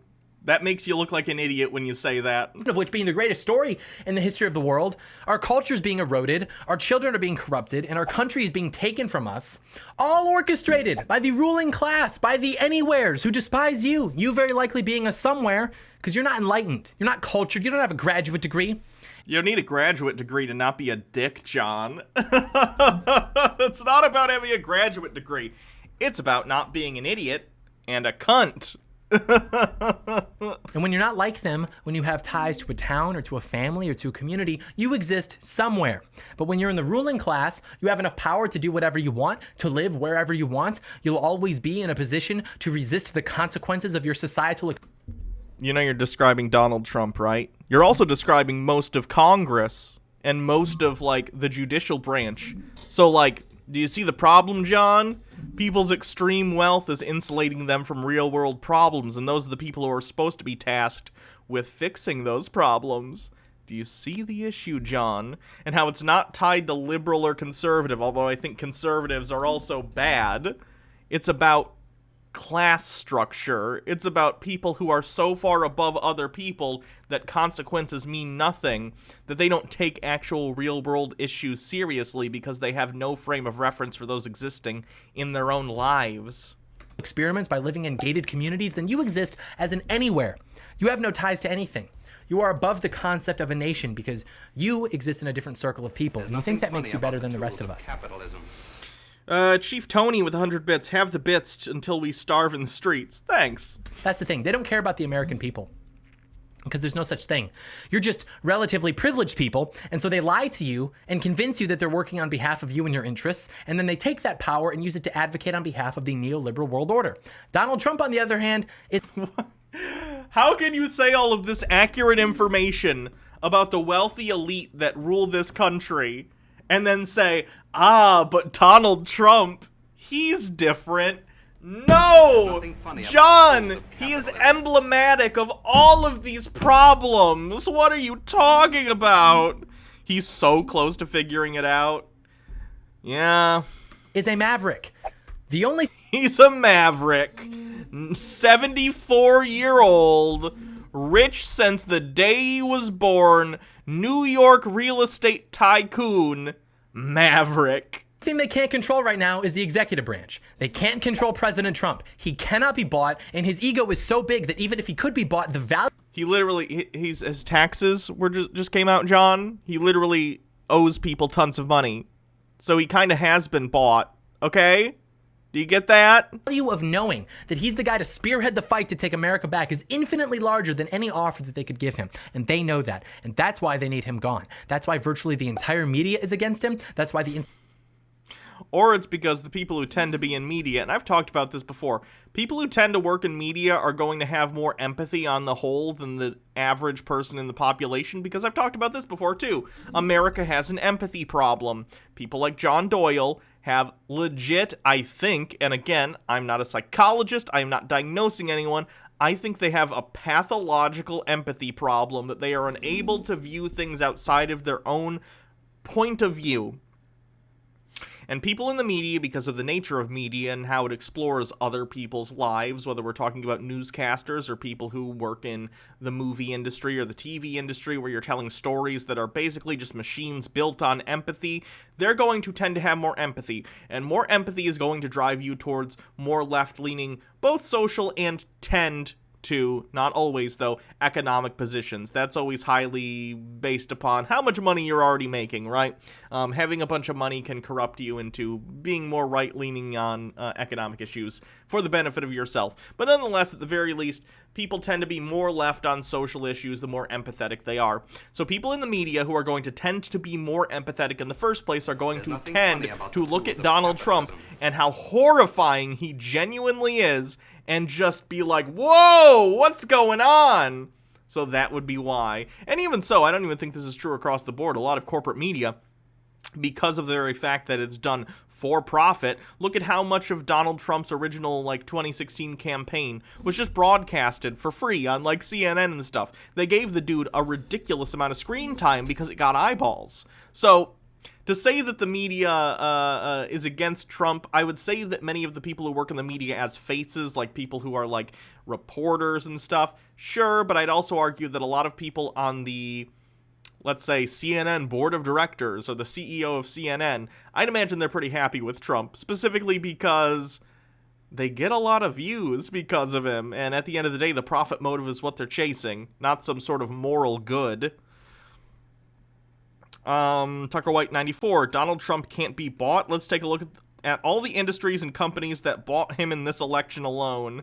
Let's take a look, shall we? Top industries federal election data for Donald Trump 2020 cycle. This page shows contributions sorted by industry to the candidate's campaign committee, plus any super PACs and hybrid PACs. Oh boy, industry. This one just says retired, 137 million, Republican conservative, 35 million, real estate, 18 million, miscellaneous finance, 16 million, oil and gas, 12 million, securities and investment, 10 million, miscellaneous business, 9 million, health professionals, 7 million, miscellaneous manufacturing and distributing, 5 million, civil servants, public officials, 4 million. Like, the way that the system in the United States is set up where we have privately financed elections, every single politician is bought out. Period. Every single one. Unless you're someone who literally doesn't take donations from corporations and you only take them from individuals. Institutions in this country, ranging from academia to federal law enforcement, are against him. That's why the administrative state, the deep state, is against him. Hollywood. The deep state. I wish it was Tinfoil Tuesday so we could mark off deep state. All of it. He is the single biggest threat to the plan of these people to fundamentally transform our country and make enough money while doing it to be immune to the effects of it. And that's really what's sad. No. No, he's not. He's an existential threat to the United States, as it currently stands as a liberal democracy. Legitimately. About the people who are so against him. If you asked any of them in isolation, hey, do you think the media lies? Do you think the ruling class lies? Oh, absolutely, no doubt. But then with Donald Trump, well, he's just actually the worst this time. They're telling the truth. They seriously don't understand how... Why are you not counting Donald Trump in that? I can admit that CNN, MSNBC, Fox News, all media organizations that operate for profit are going to have inherent bias, because everyone has inherent bias, but their bias is going to be driven by different interests, right? Fox News is going to chase the viewership of right-wing people, MSNBC is going to tend towards left-wing people, CNN's going to go for more sensationalism because they just like to be, CNN. But this involves Donald Trump too, right? I can both be skeptical of the media while also looking at the information and trying to look at the evidence that they've actually put forward for the stories that they're talking about, while also looking at Donald Trump and doing the same thing. The idea that Donald Trump is somehow in this bubble and exempt from this critical eye towards the wealthy is so bizarre, and it makes absolutely no sense. About the tools of capitalism. Tucker White 94, the deep state is against Trump. He is the deep state, yeah. Bellstar with 15 bits. Have some bits. Start a train. I think bits only count towards hype trains if it's 100 or more, which isn't my rule. I think that's just how it's set up in Twitch. How brainwashed they are. It counts once the train starts, but in order to, like, start the train, it has to be, like, multiple 100 bits back to back to back or something. To where a man who was elected because of bipartisan issues, hey, let's close the borders, let's get out of the forever wars, let's put the American worker and family first, that man is now, by plurality, the most hated man in the world because... Yeah, because he's a jackass who makes an idiot of himself constantly, and his inaction on coronavirus has killed tens of thousands of Americans, and he continues to make light of it. The guy's an idiot, and he makes an idiot of himself every single day. People are fed up with every day turning on the news or waking up and looking at their phones and going, oh God, what did he do now? Because of brainwashing meant to destroy. Tucker White 94, here's a list of individual companies that have given money to Trump. 74 Quinn, 74 Train. Well, we'll see if it starts up at some point. Top contributors, federal elections for Donald Trump. America First, which is a super PAC, $17 million. Energy Transfer Equity, $10 million. G.H. Palmer and Associates, Blackstone Group, blah, blah, blah. Yeah. Lots of interest groups and companies have given money to Donald Trump. As I'm sure they've given money to Biden, too. That's kind of how the disgusting electoral process in this country works. Thanks, Citizens United. You've single-handedly helped destroy democracy. He makes an idiot out of the U.S. every day. Nothing True. funny about the tools of capitalism. Quinn up in here conducting. Feel like if we get a couple more hundreds, we might start the hype train. I'm not sure, though. Distract from the fact that he reflects the opinions of the public for the last several decades. Not really. It just depends. Does he reflect the opinions of a lot of right-wingers? Sure. And if you're like a xenophobic asshole, sure. But not most people. Like, John, did you forget that he lost the popular vote by millions of votes in 2016? There's nothing His funny opinions about are the not tools of popular with capitalism. the American people. These people are convinced that they're anti-establishment. Yet Has John ever taken the mask off and admitted he bootlicks Q? Not to my knowledge. John's stupid in many ways, but more so I think he's just... What's the word I'm thinking of? I don't think he would buy in... For one thing, I don't think he would actually buy into the Q stuff. He's smart enough to know the Q stuff is BS. However, if it was advantageous for him politically, and in terms of his channel, to do that stuff, then he would. Right? He takes advantage of things, and I think he takes on opinions that, even if he doesn't fully believe them, if he thinks they will help get him to the place he wants to be politically, if they will help him push forward agendas that he thinks are good, then he will lie to do so. And YouTube is cracking down on QAnon stuff in general. So I think now would be a real bad time for him to try and get on the Q train. Yet, virtually every aspect of the establishment is on their side. It is the quintessential display of cognitive dissonance. And it's actually an argument against absolute individualism, too, because that presupposes that the individual has agency, which, generally speaking, is not true at all. So that being said, before we get into, what's going to happen if Trump loses, I'm begging you. We're halfway through the video, by the way. This is taking forever. With tears in my eyes, go vote for Donald Trump on November 3rd if you are 18 or older. Go in person if at all possible. Hey, let's take this moment. If you're here, there's 133 people here. Please, for the love of God, There's nothing funny go about and the tools of vote capitalism. in November and vote for Joe Biden. Check your voter registration every day of the week prior, just to make sure you haven't been purged from voter rolls, and then go and vote. Or if you've already voted by mail or early voting, that's fantastic. Thank you for doing so. But if you haven't, go and vote. Go and vote for Joe Biden. Guys, fireside chat time, There's okay? nothing funny about the tools of 74 capitalism. Quinn 74, 100 bits. I'm the Q train. And then Bellstar with 100 bits. Did the vote already, Hannah? Did the vote Oh, you did the vote. I There's understand. nothing funny about the tools So of fireside capitalism. chat, folks. Here's the thing. These past 6-7 months or however long I've been streaming have been a really good time, and there's been a lot to talk about because of the dumpster fire that is the Trump's first term, right? There's nothing funny Trump's about first the term. tools of capitalism. DM Trey, early vote gang, woot woot. Oh, the hype train started. There we go. 35% of level 1. And it's been great. It's been great being able to talk about this stuff. It's been a good way of coping with the fact that everything is on fire and it is a nightmare. But, and this is a big but, I do not want to spend the next 4 years dealing with this shit on Chud Watch. You know what I want to do on Chud Watch? Starting, in January? I want to start doing on Chud Watch. Like, obviously, we're going to continue to cover Doyle and Sargon and all these people and Liberty Hangout who are, nothing of funny course, about the tools if of Biden wins, capitalism. going to freak out. And that'll be great. But I also want to be like, let's look at what Joe Biden did today, and I disagree with it, but let's talk about it. That'd be great. You know how calming that would be, relatively There's speaking, nothing for me funny to about the disagree with tools Joe of Biden? capitalism. Oh my god. Please, folks. Vote for Biden so we can bully him. Please. Bumble Homestead with 100 bits, thank you very much. Woohoo Lulu with 20 bits, thank you. Skywise8 with 100 bits, I voted by mail for Biden. I hate him, but he's better than Trump. Good call. Winds Chanter with 30 bits. Can we get a stream where you do a comprehensive timeline of the Trump presidency? That would drive me insane, so I don't know. Bellstar with 70 bits. Choo Choo also There's nothing funny vote. about the Yes, tools of capitalism. vote. Vote. Even if you don't like Biden and you don't really care, I'll appeal to you in a selfish way. In terms of Chud Watch, okay? Let me pitch this to you. There's nothing It's funny no, about the it, tools of it's. capitalism. Let me see. I think November 3rd is the Tuesday that we're voting. November 3rd. So probably not that day, but it's Friday the 6th of November. There's a chill in the air.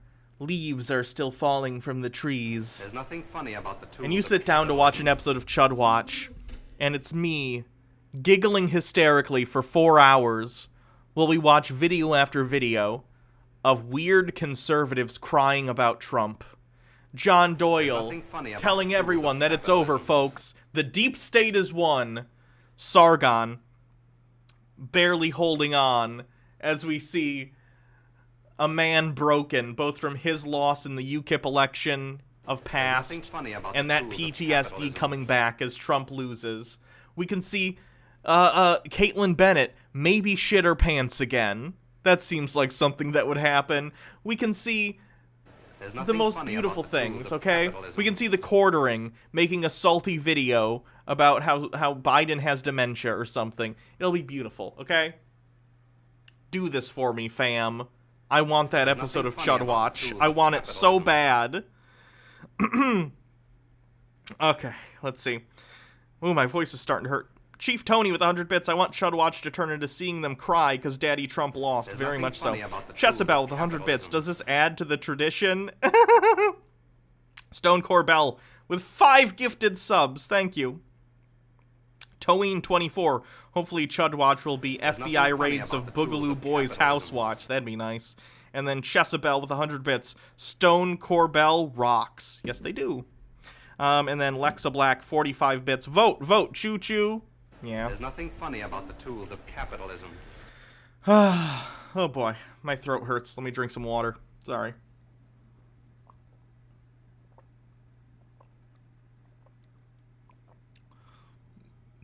Okay. There's nothing funny about the tools of capitalism. Whew. My throat's very dry today. I was definitely snoring last night. There's nothing funny about the tools of capitalism. Possible because they're going to try to steal this election legitimately. There's a video plan for that, but I'll give you this task. Think of it like homework, and I mean this seriously. Yes, the Democrats are going to steal the election. Meanwhile, the California Republican Party is literally putting up fake drop boxes for your ballots. Get fucked, John. Bring 2 or 3. Winds Chanter with 30 bits. It's 2021. Biden has won the election. Chuds everywhere have been placed on terrorist watch lists because of multiple failed separatist movements and actions. That, you know that picture of the bald person doing this? That's how I feel about that statement. 3 apolitical friends or family members to vote too. You're smart enough and you care enough to convince people who aren't, that interested in politics, people who don't care enough to go vote. You're capable of convincing them to vote for Trump. So do it. Bring them with you. Go out to breakfast beforehand. I mean that very seriously. I want everyone watching right now to think of 2 or 3 people. Where are the fake drop boxes? It's in California. A judge just told the California Republican Party to stop, and they said, no, we're not going to stop, so we'll see what happens with that. Right now, who they could bring, who they could convince in the next couple weeks to vote for Trump. Get on that. Seriously, don't just think, yeah, that's a good idea, but everyone else is going to do it, so I don't really have to. That's lazy, and that's why we're here in the first place. Everybody just wanted to get high and listen to Led Zeppelin 4, and now we're literally 1 election away from losing our country. And I'll explain why right now. But seriously. You're over halfway through the video, John. We get it. Take charge, man. We need you. Just get 2 or 3 people. Make that your mission. If everybody watching does that, everyone got a couple people to vote for Trump, extra people, 18%. Extra votes, over 100,000 more votes for Trump, probably. Which might not seem like a lot, but it came down to less than 11 votes last time. So please make a point to do that by election day, because if we lose, here's what's going to happen. The first thing that will happen is a totally manufactured and artificial period of reunification. This will be propagated by the same apparatuses that spent the last 5 years dividing the country and Jezebel with 100 bits. Train. Demonizing Donald Trump. We will be told that we can now move on as a country. We can come together and heal and make sure that some... I will be very annoyed by that too, actually. Windshanter with 50 bits hats. I guarantee Joe Biden will come in and be like, we need to unify as a country, blah, blah, blah. No, none of that bullshit. I'm not all about that. Trump has shown that we have a serious issue in this country with a bunch of radical fucking crazy people on the right. I do not want unification with these people. I want them to be shamed into never voting again. I'm not talking about taking anyone's rights away. I want them to be ashamed that they ever did this. I want them to feel ostracized from society, and I don't want them to ever exert their political will on the people of the United States ever again.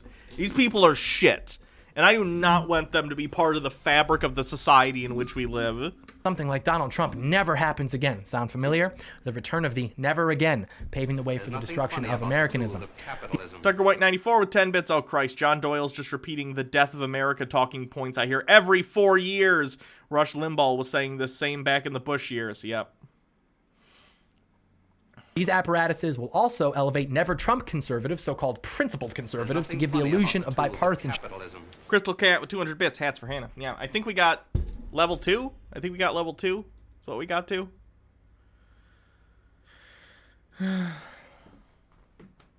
I'll put on...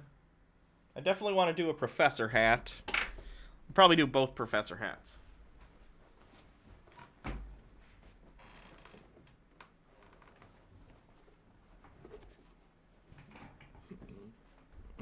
There's nothing funny about the tools of capitalism. As soon as Joe Biden is sworn and I want the Lincoln Project guys to drone strike in Minecraft, they're ass clowns that will try to rehab the American right. They're scammy anyway. They say that they're like, oh, we're trying to convince right-wingers to not vote for Trump. It's not happening. They're just siphoning money. Like, other political organizations could be getting the money, but a bunch of dumb liberals are like, yeah, give money to the Lincoln Project. They're gonna change the right's mind on Trump. Oh my God. How about you actually give that money to a political organization that matters? Fuck the Lincoln Project.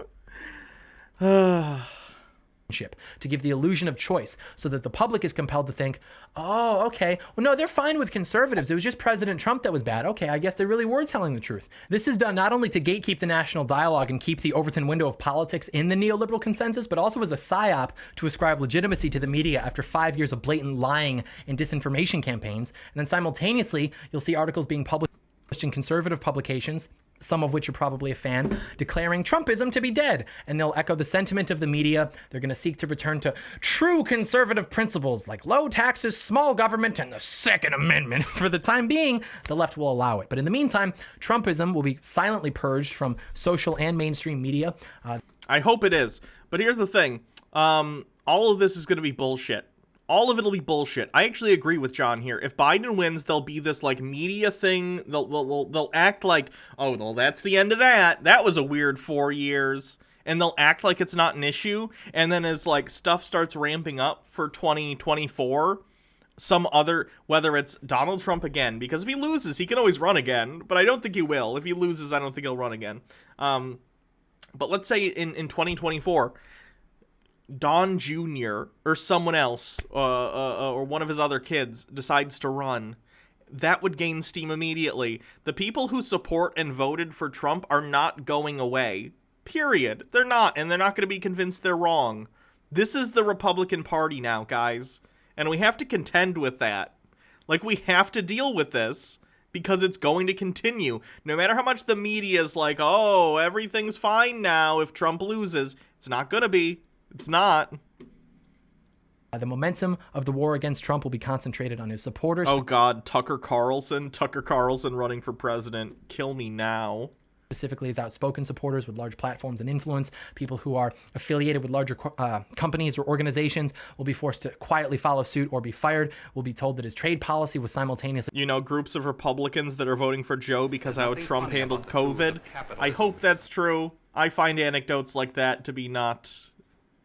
I find them not to be helpful, and I tend to not believe them. I'm not saying you don't believe what you're saying. I'm saying if you have heard in real life of Trump voters who are like, I was wrong, I'm going to vote for Biden, I don't believe them. I don't.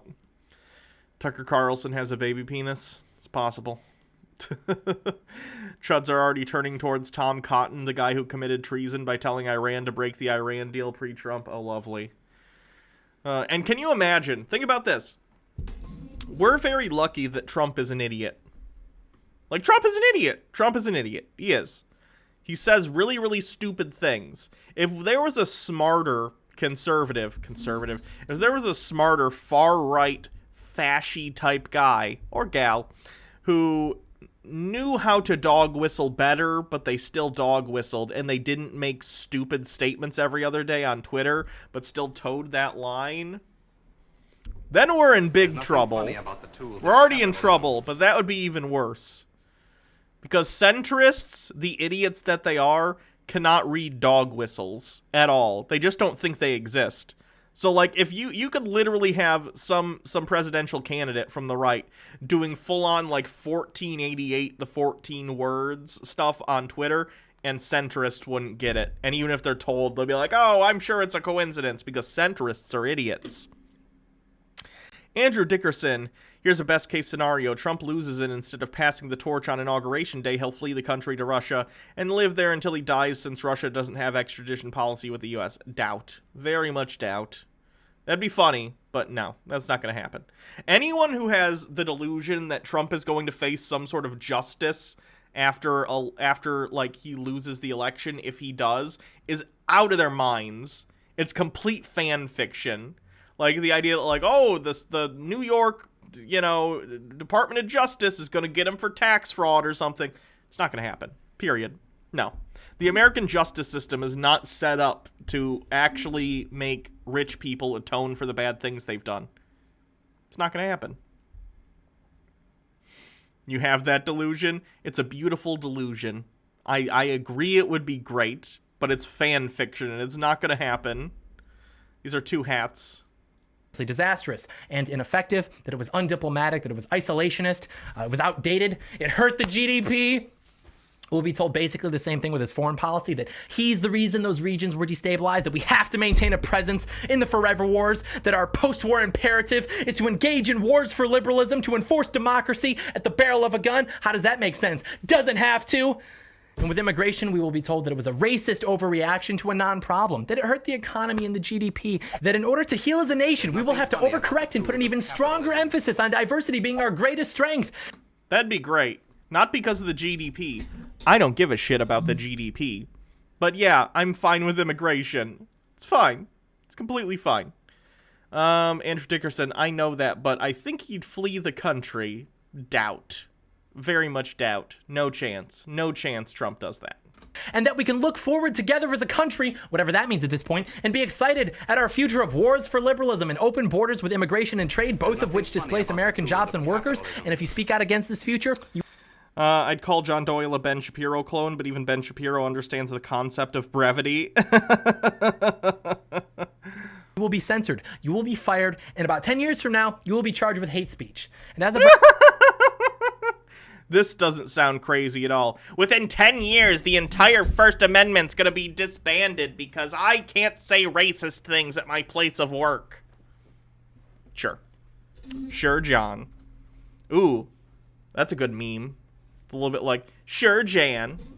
Sure, John. Right now, the public disagrees with all of this. They agree with Trump, and they have consistently for decades. But the ruling class says, no, no, no, don't believe your eyes. Don't trust your instincts. Listen to us, the experts who live in gated communities. John, I'm all about recognizing the fact that wealthy people do not have our best interests at heart, but defining them as all experts is incredibly stupid, and how we got into a situation where so many people are dead from COVID because people don't want to trust experts on virology or communicative diseases. Like, let's not. Because a lot of the time, you know who you want to actually talk to about issues? People who are experts on those issues. Cool. Glad we had this talk. We need the forever wars. We need 1 billion Americans. Why? To compete with China, who's actually only beating us literally because of the post-war neoliberal consensus.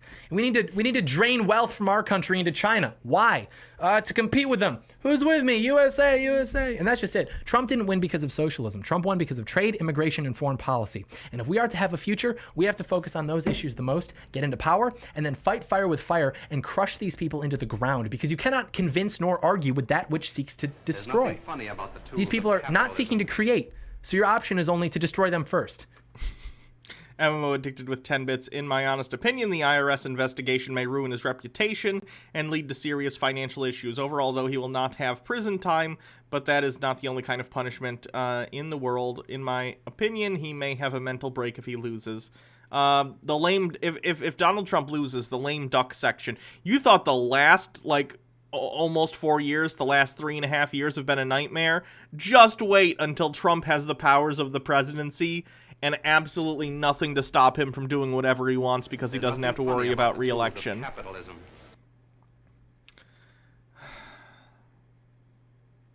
Why do libs love this so much? And then it's an article about Bruce Springsteen probably doing something to campaign for Biden or against Trump. It's stupid. I agree. It's stupid. Tucker White 94 with 10 bits. Does John Doyle think Donald Trump is ending the forever wars? 5 of his 8 vetoes were to keep those wars going. Yeah. It's stupid. Trump also, like, struck Iran with, like, missiles. So what the fuck is John talking about? What we're fighting against doesn't care about you or your family. In an action that even, like, John Bolton was like, what the fuck, dude?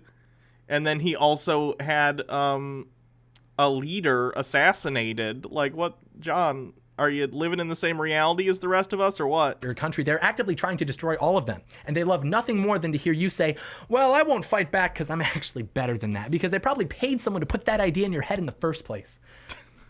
You can't reason with fire. You can contain it for a period, but ultimately you will have to extinguish it, or it will destroy everything. That's where we're at, and it's only going to get worse. Weirdly, I agree, but in my opinion, the fire is the weird far-right Republicans like John Doyle. The economy will continue to be fake. MMO Addicted. Don't remind me, I have a friend being a medic at a military hospital, then to pay for his nursing school. I nearly had a heart attack when I saw the news. Yeah. And rigged. Remember the wealth transfer during the pandemic? Right under our nose? Remember when literally hundreds of thousands of businesses were forced to close by the government, the majority of which will never reopen? They're out of business. Countless lives. John, it's good that those businesses had to, like, close temporarily. The problem was when it came to giving stimulus, a lot of that stimulus money was siphoned off to large corporations. That's a problem. And that's a problem of the fact that a lot of the people in Congress are wealthy assholes with friends they wanted to give kickbacks to. Both people on the right and the left. It's messed up. I agree. But don't act like this is not also a Trump problem. Livelihoods destroyed, but the people at the top who buy and pay for the people to make those decisions made more than $500 billion. That is probably the greatest offense against the American people. Welcome to capitalism, John. It sucks. That we will ever see in our lifetimes. And it really all comes down to money. And unfortunately, no one ever got rich shilling for the interests of the American people. What a grave sin it is with these politicians, these pundits, to selfishly monetize the hope of the public, to make millions promising to advocate for and represent them, only to do nothing but occupy space.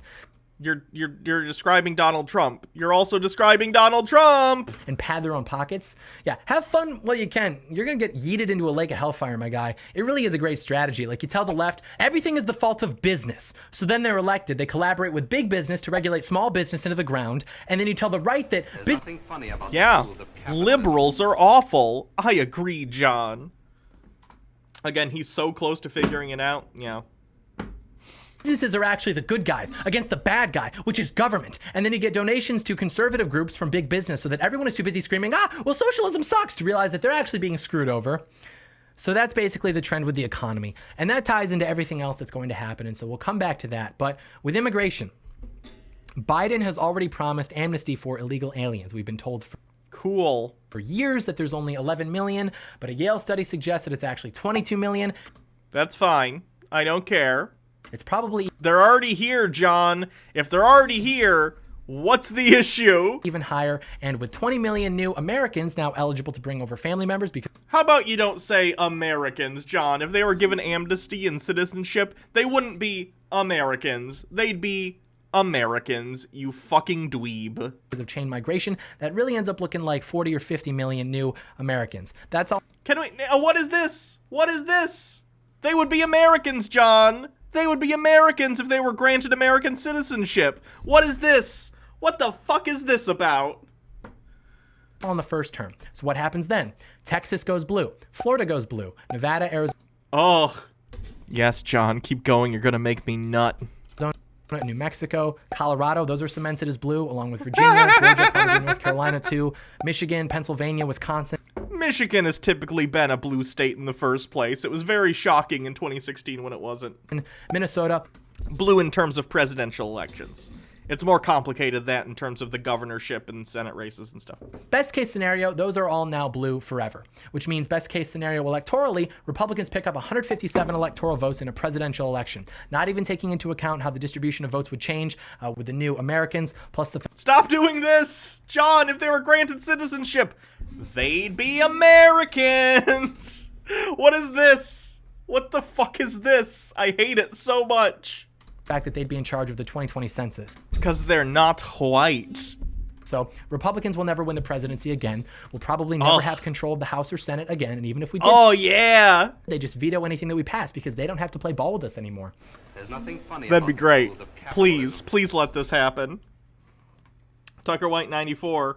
Why doesn't he go after Trump on immigration then? He deported fewer people than Obama did and isn't on pace to overtake him even on a second term because he's a hypocrite. Because he's a hypocrite. They've already won. So as a result, the Republican Party would either just die or morph into a much more progressive version of itself, which would allow the current Democrat Party to continue to shift the paradigm of American politics to them being democratic socialists, and then us being left with a much more liberal version of the GOP, probably something akin to the 2008 or 2012 Democrat Party, and there's nothing you can do about it. This all sounds wonderful. Thank you, John. Chief Tony, John needs to stop. I can only get so excited, Drew.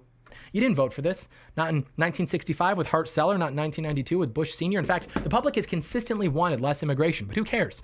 Never in the history of the world has there been such a large migration of people as the one that we've experienced from Latin America to the United States since 1965. We're talking... And that's fine. I don't care. It doesn't matter, John. You've yet to hear a bad thing about this future America? True. Sounds great. 60 million people. How do you assimilate 60 million people? You don't. Yes, you do, John. First-generation immigrants start to, naturalize, but by the time you get, like, second and third generation immigrants, they're completely integrated, right? You get that? That's, like, something that we've seen across all of American history. Often the first generation doesn't entirely assimilate, but then their kids and their kids' kids are completely assimilated. Like, that's fine. And their culture also enriches the rest of America. That's a thing. It's happened all the time. And you can't. It's offensive that you even asked that. And they're doing this because it's their end game. That's how they win. And so at that point, there's no such thing as America anymore. The only thing that would suggest otherwise is that we still have the national parks and... It's not America if there are non-white people here. Wah. The flag looks relatively the same, but who knows how long that's going to last. For all intents and purposes, America is gone. If the flag changes, are we even America?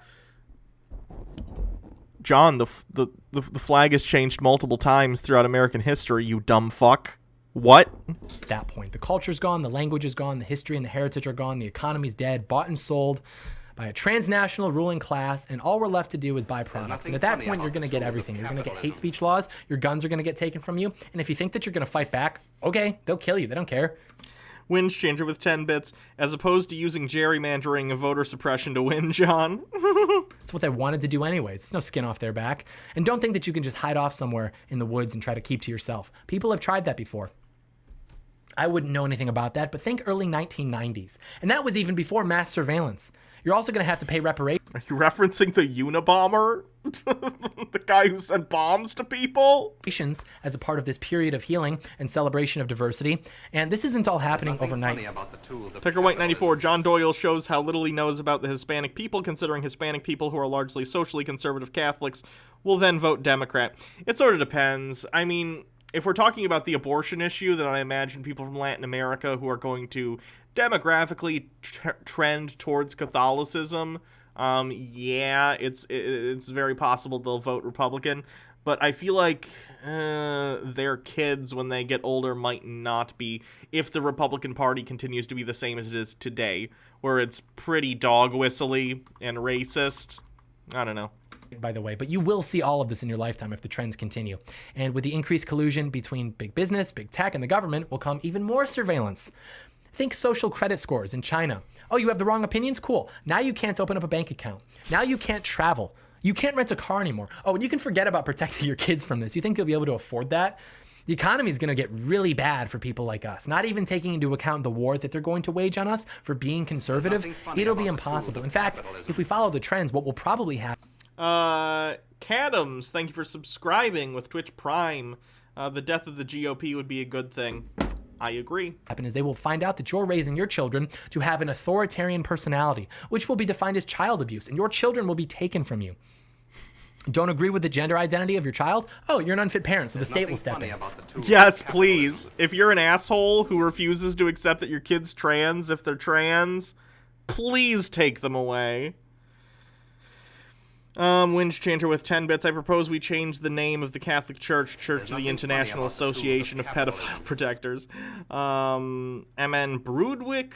MN, thank you for subscribing with Prime. Tucker White 94 with 10 bits. How much oil is flowing down John Doyle's slippery slope? There's nothing funny about the tools of capitalism. Religious freedom's gone. You forget about that. That was just an excuse for bigotry. These people don't believe in God. They believe that they are God, and they believe that they... Most people in the United States believe in God. I don't. I'm an atheist, but the vast majority of people in the United States are Christian, John. Construct your society however they please. Private schools, abolished. Your kids will go to government schools. I doubt private schools will be abolished. I very much doubt it. Although I wouldn't mind. I think that would be okay. What we would probably do is make sure public schools actually have the funding they need and maybe not fund them via property taxes. That'd be good. Where they will be taught the 1619 curriculum. They will be taught to hate their country even more so. And at some point, it will be decided that children are a threat to the climate. So we'll have some form of child policy instituted like they have in China. Polygamy and polyamory. I'm pretty sure China even backed off that more recently in some of the more recent years. So I don't know what you're talking about there, John. Tucker White 94. Where is the atheist utopia John Doyle is screeching about? I want to move to it. Same. Those are going to be next on the normalization queue. But it was cute that you thought that it was going to stop at gay and transgender people. Children will be increasingly sexualized. Pornography will become... What is this slippery slope claiming that trans people will lead to pedophilia? This is an argument that always confuses me. Guys, what do you not understand about consent and the fact that children cannot consent? Like, what do you not understand between the difference between someone being gay and someone being a pedophile? Being gay is just being gay. They want to, like, have relationships with people of the same gender who are consenting adults. Pedophiles are attracted to a kind of person who can never consent. That's why that's wrong. You get that, right? Come on! It's not even close to the same thing. More widespread along with drugs, particularly marijuana. Anything to make the population as numb, pacified, and depressed as possible so that you can wake up every day, go to work. I think John could use some weed. Maybe smoke a doob, John. I think you'll feel better. Pay your taxes, buy your products without questioning anything. Oh, and trade policy will make that even worse for you. They'll continue to enact policies that allow the rich and themselves to benefit at the expense of middle-class Americans, and you will be told by them, along with mainstream conservatism, that being able to theoretically buy products at marginally lower costs is worth being raped of the dignity of the American dream. Same thing with war. It'll continue. The endless wars, the forever wars, the wars for... If right-wingers had less of a voice in government, there would be fewer wars. Not none. I'm not saying that neo-libs wouldn't also pursue nation building in the name of, you know, keeping oil prices low or other things like that. Nonetheless, a lot of the stuff from our wars, John, like, do you think Obama started the Iraq War? John, no. That's not what happened. Tucker White 94, wake up, go to work, buy your shit without questioning anything. How is that different from now? For liberalism. And a lot of this stuff, like I said, is not going to happen immediately, but you can definitely expect at least one new military conflict within the first term of the Biden administration. I doubt that. And even ignoring how it helps the economy, how they benefit financially with the military-industrial complex, it also serves as a great distraction. Hey, American people, we have to stick together. Those are the bad guys. The biggest threat to your freedom is coming from those guys on the other side of literally the Atlantic Ocean. Yeah. You're literally describing everything the Republicans have done in terms of fear-mongering in the Middle East for like 20 years, John. Why are you projecting this onto the left when this is a right-wing talking point? They hate us because we're free, not because we helped destroy their countries at an earlier stage of the forever war. Nope, it's because we're free. Fact check, we're not free. But they have to tell you that, so you focus on them. You focus on people that are literally thousands of miles away, have nothing to do with why you're not free. And maybe they benefit because all the people who sign up to fight in these forever wars, who love their country, these patriots, then they die in the sand because you lied to them about what they were really fighting for. Now we have less brave patriots around to actually defend our country. Just a funny hypothetical. I would never seriously suggest that. And all of this will be legitimized with talks of democracy, elections, everybody's voice counts, when really no one's voice counts. Democracy is just a psyop to legitimize neoliberalism and its consequences, and all that's... What? Every time I look at John, I feel like his mask is down more and more. Democracy is a psyop to legitimize neoliberalism. Those goddamn neoliberal founding fathers. What? John, I don't know how to break it to you, but democracy's a good thing. Sorry, I know you don't seem to like it very much, but it is good. Can we not shit-talk democracy? Great. Tucker White 94, I feel like I'm watching a Looney Tunes short where you need to drop an anvil on someone to help them figure it out. To come. We will be a one-party state, and our elections will basically become a game of hot potato for the ruling... Hate on democracy to own the libs. Why is John Doyle a fascist? Oh, I don't know, the fact that he thinks that democracy is a neo-lib psyop. That certainly seems like a fascist viewpoint. Class to take a turn in the spotlight, have their name in the history books, get a statue or two. The administrative state will grow. They will never be up for re-election. That's who run things. Trump has tried to get control of them, but, they're pushing back hard. That's why I laugh when people are like, they're nominating Joe so Kamala can puppet. Not even. They know that they already have the power of the administrative state in every relevant institution. But I have it on good authority that the second Trump administration is going to be a lot better, a lot more competent. And I know this first 4 years was fucked, guys. I know tens of thousands of Americans have died, and everything's gone to shit. But I have it on good authority that the next 4 years are going to be great. Doubt? And that some serious changes will start to be made. But in the meantime, we can't let them demoralize us. This was never going to be fixed in 4 years or even 8 years. The task at hand is literally the greatest task in the history of our country, maybe even the world. But the point is that Donald Trump is just the beginning. He buys us time, he gives us hope, and he makes a dent or two, right? But this is literally something that we will spend our entire lives fighting, and our children and grandchildren will thank us for that, endlessly. But in the meantime, It's cute that John thinks he's going to get to have sex and have kids. That's nice. Popular culture will continue to promote degeneracy. It will continue to promote vice so that everyone is preoccupied thinking about how they can afford this brand or have this casual hookup to fill the void with some oxytocin and dopamine, instead of things like, hey, when's the last time I went out and did something fun with my neighbor? Things that actually matter, swept under the rug. In the face of mass media and mass consumerism, you will never escape the promotion of vice. You will never escape the mass marketing because their plan is contingent upon you being demoralized. Consumerism is a psyop. Pornography is a psyop. Everything's a psyop. Everything I don't... John Doyle's book. Everything I don't like is a psyop. And other things I think about when I'm frustrated I can't masturbate. Every time you watch porn, you move the needle towards defeat. I'm not even remotely joking about that. We need you to be as sharp and competent as possible, and that requires both mental and physical fitness. Imagine what we could do with 100,000 handsome, high IQ, high energy, physically fit young men. What could you do with 100? John, what could you do with 100 fit, young, virile men?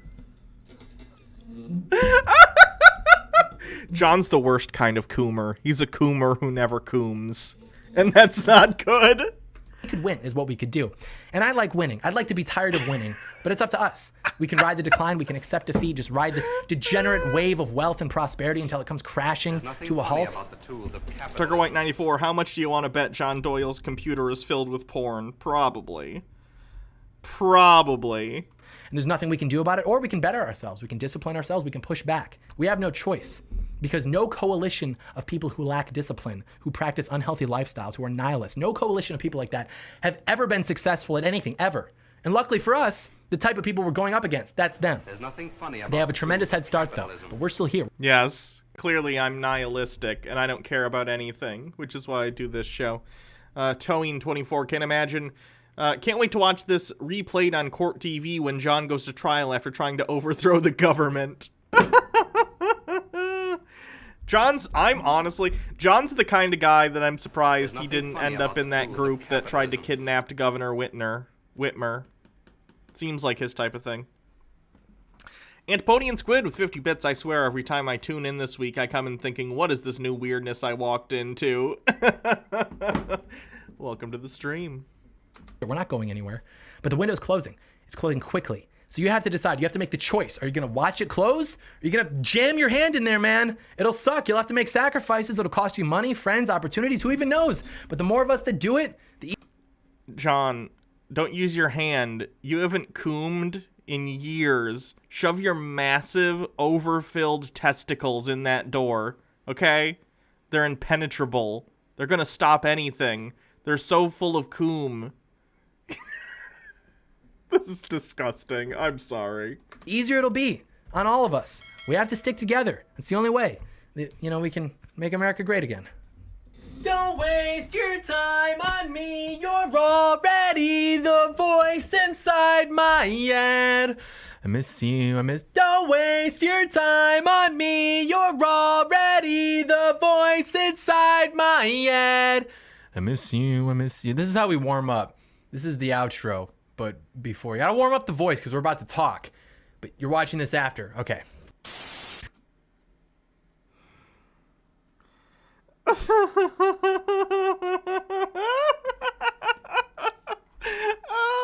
nothing funny about the tools Deafen you, please. Oh, God. Yeah, that one hurt. Alright, that's enough John Doyle for today. Jesus Christ, John.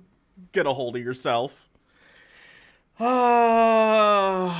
Everyone, please vote. Vote on the 3rd, because John's going to. So vote. And take other people to vote. People that might not normally vote. Take them to vote, please.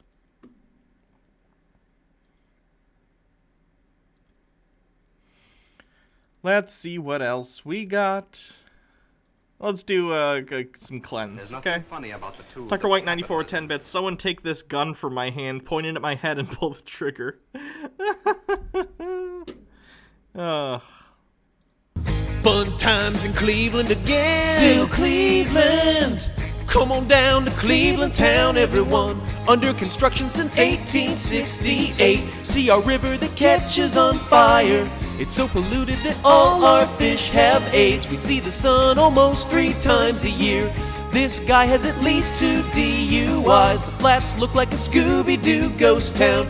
Don't slow down in East Cleveland or you'll die. Our economy's based on LeBron James. Buy a house for the price of a VCR. Our main export is crippling depression. We're so retarded that we think this is art. It could be worse though, at least we're not Detroit. We're not Detroit. I love those videos. I love the Cleveland videos. Those are very funny. At least we're not Detroit. We're not Detroit. Yeah, the word, I know. Oh,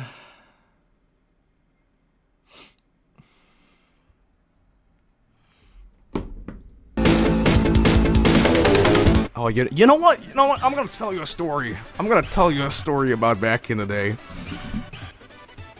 Okay, I am man enough to confess this. When I was 11 years old, I had a desktop stripper. Okay? Now, I will attempt to say what actually went after this, we'll watch the anti-gay guy. down. I downloaded a one of those desktop strippers, and I thought it was like, oh my god, there's boobs. And it looked like the best thing ever. And then when I downloaded it, you know what I got?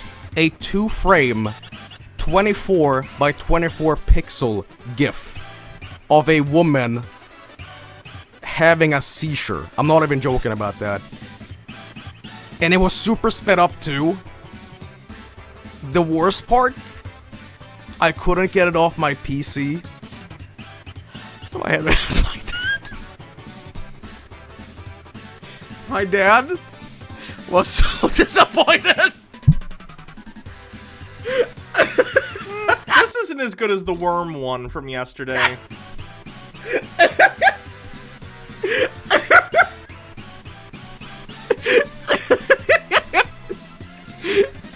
I felt so all credit to my dad. All credit to my dad. He had to raise me. All right, my dad had to raise me. My dad, I've never seen such violent disappointment in my dad. He wasn't mad, but he was just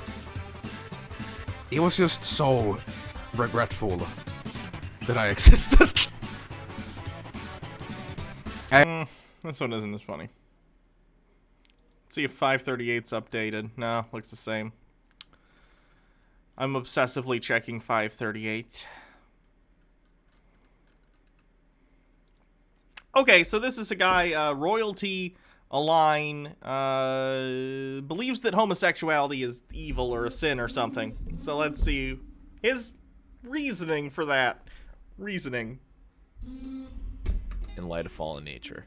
I explained in a prior video that fallen nature is mistaken as human nature itself, when really it originated with the fallen archangel Lucifer himself, where his seed permeated into mankind.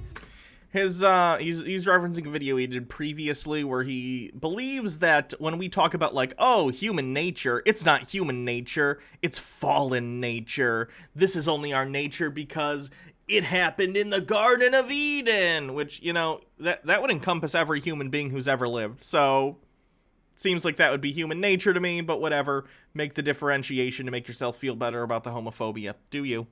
Which then led to the excessive desire and misbehavior in human history. And I'm sure with all of us, we have experienced it in our own ways. But let me start off with heterosexuality in light of the original nature from God. Okay, so original nature, in God's perspective, man and woman were supposed to become fruitful, multiply, and take dominion over the earth. In Genesis chapter 1, verse 28, if you're going to get your sociological views on what it's okay for people to do from the Bible, you're going to have a bad time. Don't do it. Classic. And God gets to define the roles of man and woman in their relationship with one another.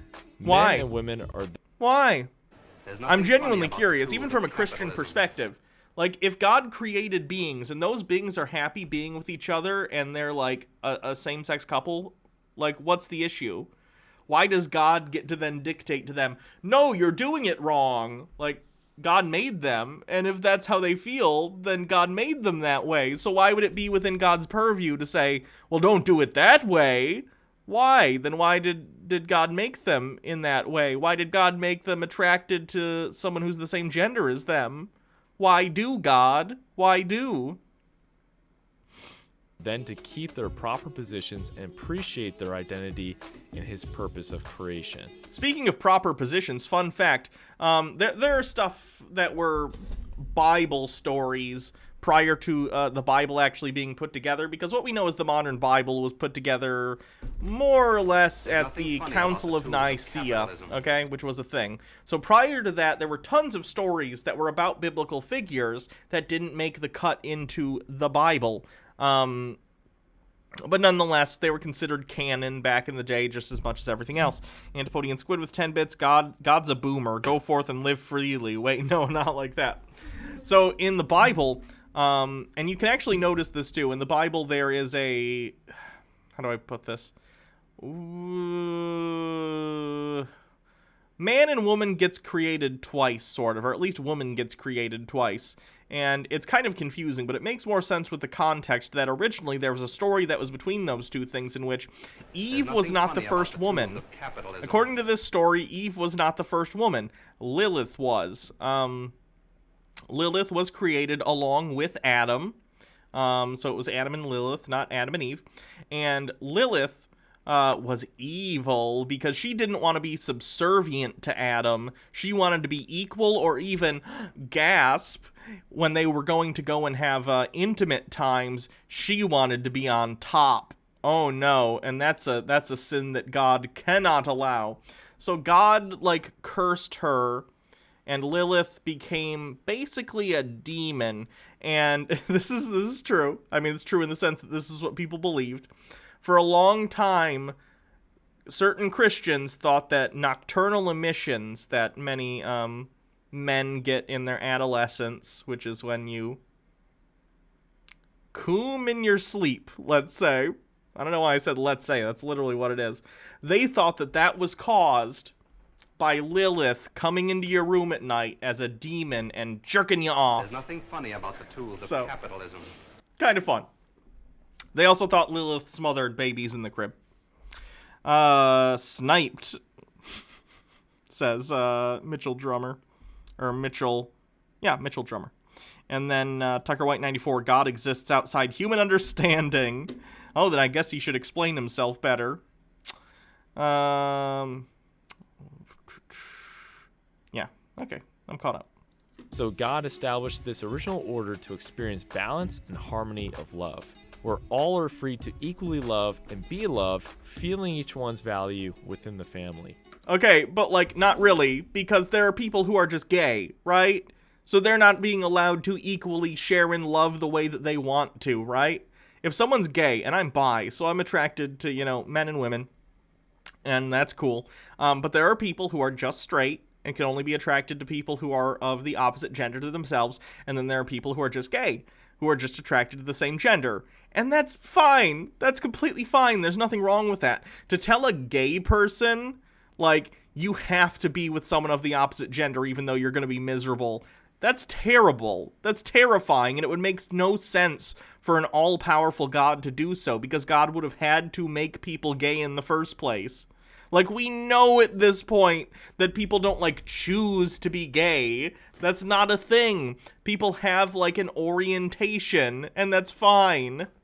This leads to multiplying goodness. With this organic family business of love that God creates, each generation gets to participate in true love, that which is unconditional, unchanging, unique, and eternal. That is so weird, because marriage in the Western world for so long was not defined by love. Like, arranged marriages were a thing in the Western world under Christianity. It wasn't about love, it was about, like, procreation and business bonds between families. It was really messed up. Now, let's look at the opposite of that, where the sodomites or homos take their turn. Oh, no! He's going there. Where's Gay Road, by the way? I think we should probably headquarter ourselves over on Gay Road. Fallen nature. So, they don't see from God's perspective, where men marry men and women marry women. Whether they would... His only, reference for any lesbian is Ellen DeGeneres. That's the one he knows. Be of the reprobate or wicked category, or the simply ignorant and misguided ones who are still... What does this say? I'm not a homosexual. Oh, why would you put text over this? I can't read it. What does this say? I'm not a homosexual. I'm just confused right now. Okay. All right. Stricken by their conscience, nevertheless, they still... Why is he putting text over this? I'm sexually confused. Can't something and flirt with you? Something? I don't know. Will fall in the umbrella of fallen nature. And I know people still say that Jesus never mentioned, therefore he didn't condemn homosexuality. But if Jesus so respected the law and the prophets, like Moses who put down dung-eating dogs to death, or Abraham who witnessed Sodom and Gomorrah in their death. For the last time, Sodom and Gomorrah is not explicitly about homosexuality. How many times can this be talked about? Have you actually read the story? At no point in Sodom and Gomorrah does it say, hey, we're destroying this town because they're gay. It just says wickedness, and that can be interpreted quite a number of ways. MMO Addicted, does the U.S. have any openly trans senators or representatives? I'm actually not sure. At a federal level, I don't think so. But maybe at some state levels, I'm not sure. Downfall due to unnatural lust, then yeah, I think you can see how that argument is pretty weak. Like having incontinence bowel syndrome, just not strong enough to hold your poop. So butt licking loving people leave their proper position. Wow! This guy's like really, really rude. It's not even that he just doesn't think gay people should be married. He's like really, really gross about it. Jesus Christ. I haven't seen this level of homophobia in a very, very long time. But Hannah, sodomy. Coincidence? I think not. Checkmate, atheist. MMO Addicted with 10 bits. Huh, so Poland is ahead on that. Shame, shame, shame, rings bell. There's nothing funny about the tools of Tucker White 94. Wasn't the allegory of Sodom and Gomorrah to put God before everything else in your life? It's complicated. Part of it ends up being about Lot going into the cave so his daughters can take advantage of him. It's a whole thing. Marcus Drake with 100 bits. In Virginia, there's a Dancia Rom. There's Dancia Rom. Is that I assume, a trans individual who is There's nothing funny about in the state senate or something? And cause a reversal of dominion. You want a link so you can report it? Here's a link if you'd like. Doesn't have very many views.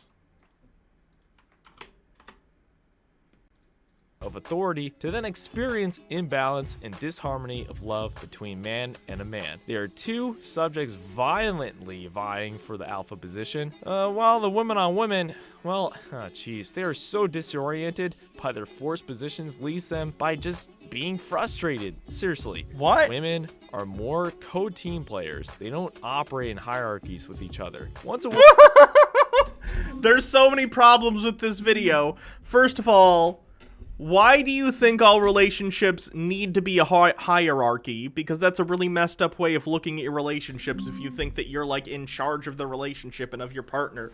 And secondly, why...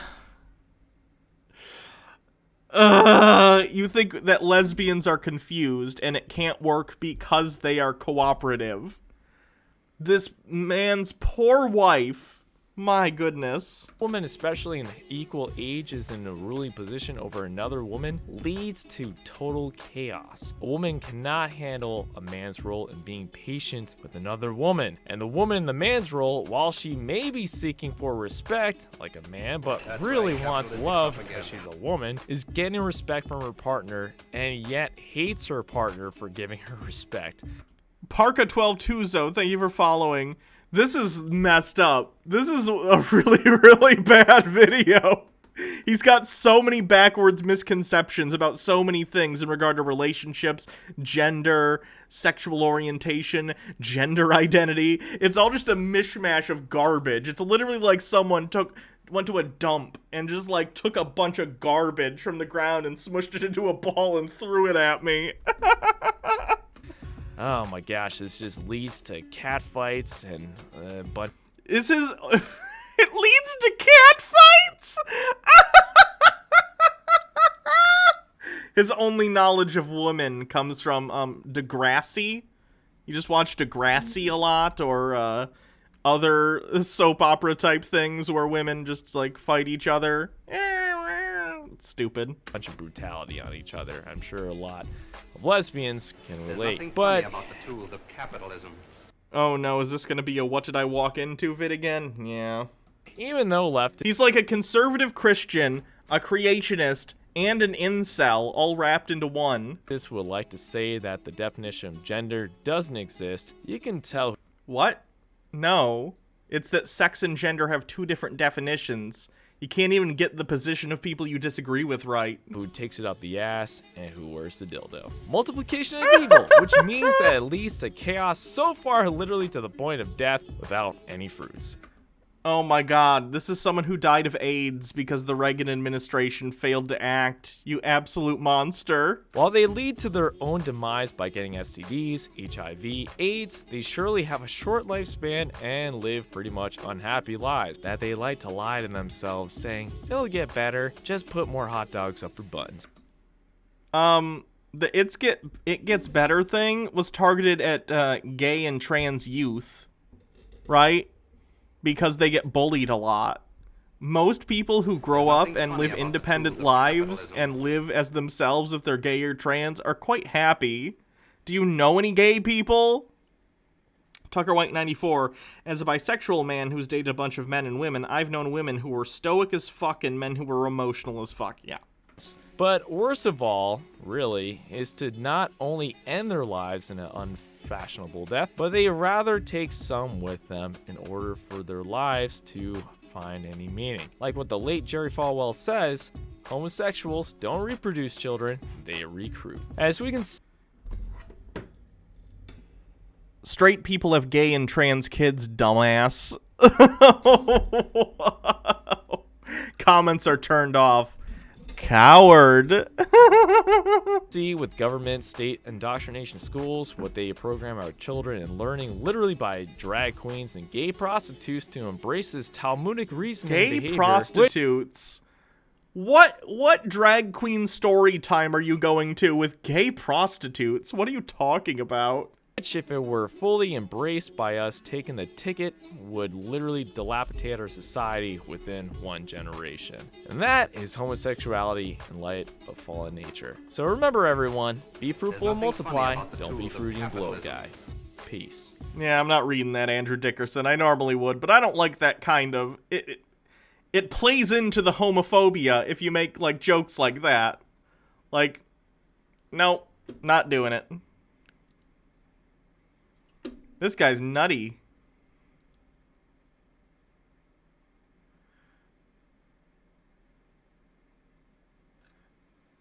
Okay, we'll be looking at this guy again in the future, probably. Look at all these videos, Jesus. Anyway, we'll move on to something else less depressing. I put a link in the thing. Here's another link. I don't know a timestamp. There's a lot of them. You'll have to find one on your own.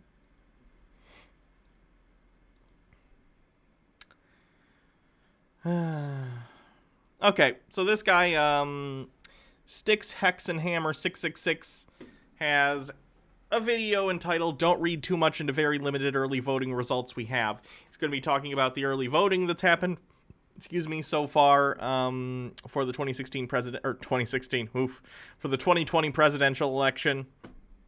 And, yeah, should be interesting. He's a Chud. Obviously, he's on Chud Watch, but I should say he's a Trump supporter. Everyone, we have to talk about early voting. Ooh, very tinny microphone. Data. Now, keep in mind, this is a very, very limited set of data. Now, it's a small proportion of all the total mail-in ballots. In some cases, we don't even have voter registration details. We can glean a few bits of information, which some are good for Trump and some are good for Biden, depending on the state, and we're going to be looking at that. As far as early voting totals, I do have several tabs open here, and I will be referring to them. Actually as well. And I do need actually to grab as well the actual national voting trends, again, insofar as we can actually see that here, because we need to look at these different states. MMO Addicted with 10 bits. Why are you checking 538, Hannah? Must have missed the reason. Oh, I just had it. I was looking at it earlier. I was just looking at it earlier. I'm obsessively checking it very often because I have a problem. Antipodian Squid with 10 bits. I've seen videos of early voting queues going for blocks, but not sure if that's accurate. I've seen some like that. It depends on where you live. But yeah, it can be pretty bad. So everyone, in November, when we vote, make sure you give yourself plenty of time, okay? Even if you have to wait in line for hours, go vote.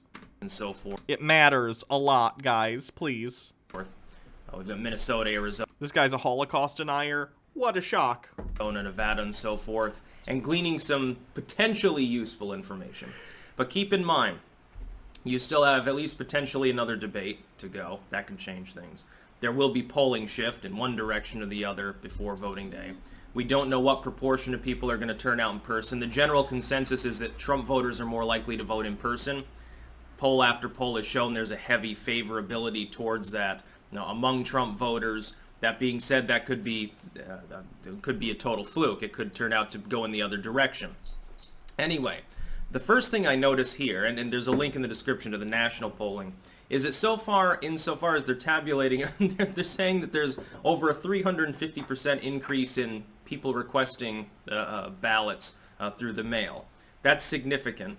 And as far as the numbers go, 47% of those people are Dems, 30% are Republicans. Now, I'm honestly surprised it's not higher than 350%. You'd think it'd be higher. If I match that up against the actual national total, Biden's at 52. He's way out ahead. Trump's struggling to hit 42.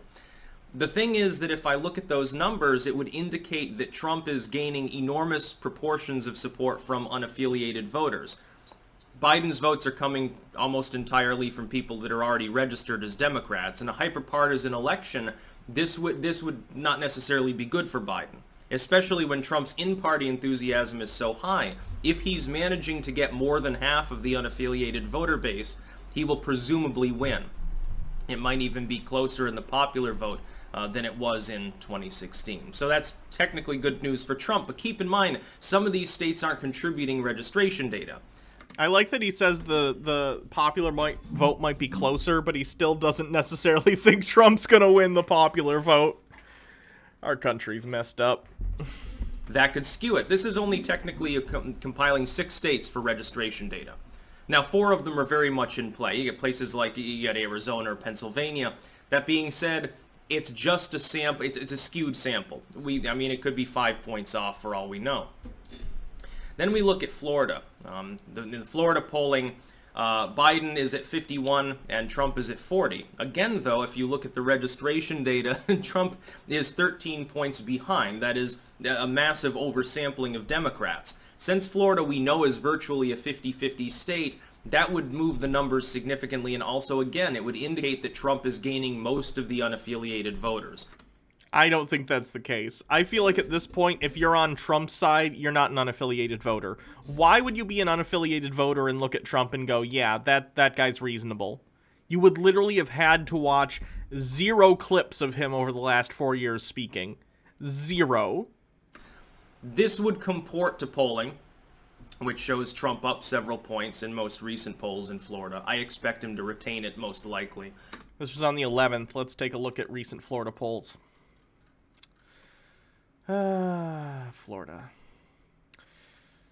On the 538 model, Biden is at 71%, Trump's at 29%. We have, let's see, Biden +2, Biden +6 from the University of North Florida, which is an A-rated poll. We have Biden +2 with Emerson College, even with a Harris X poll.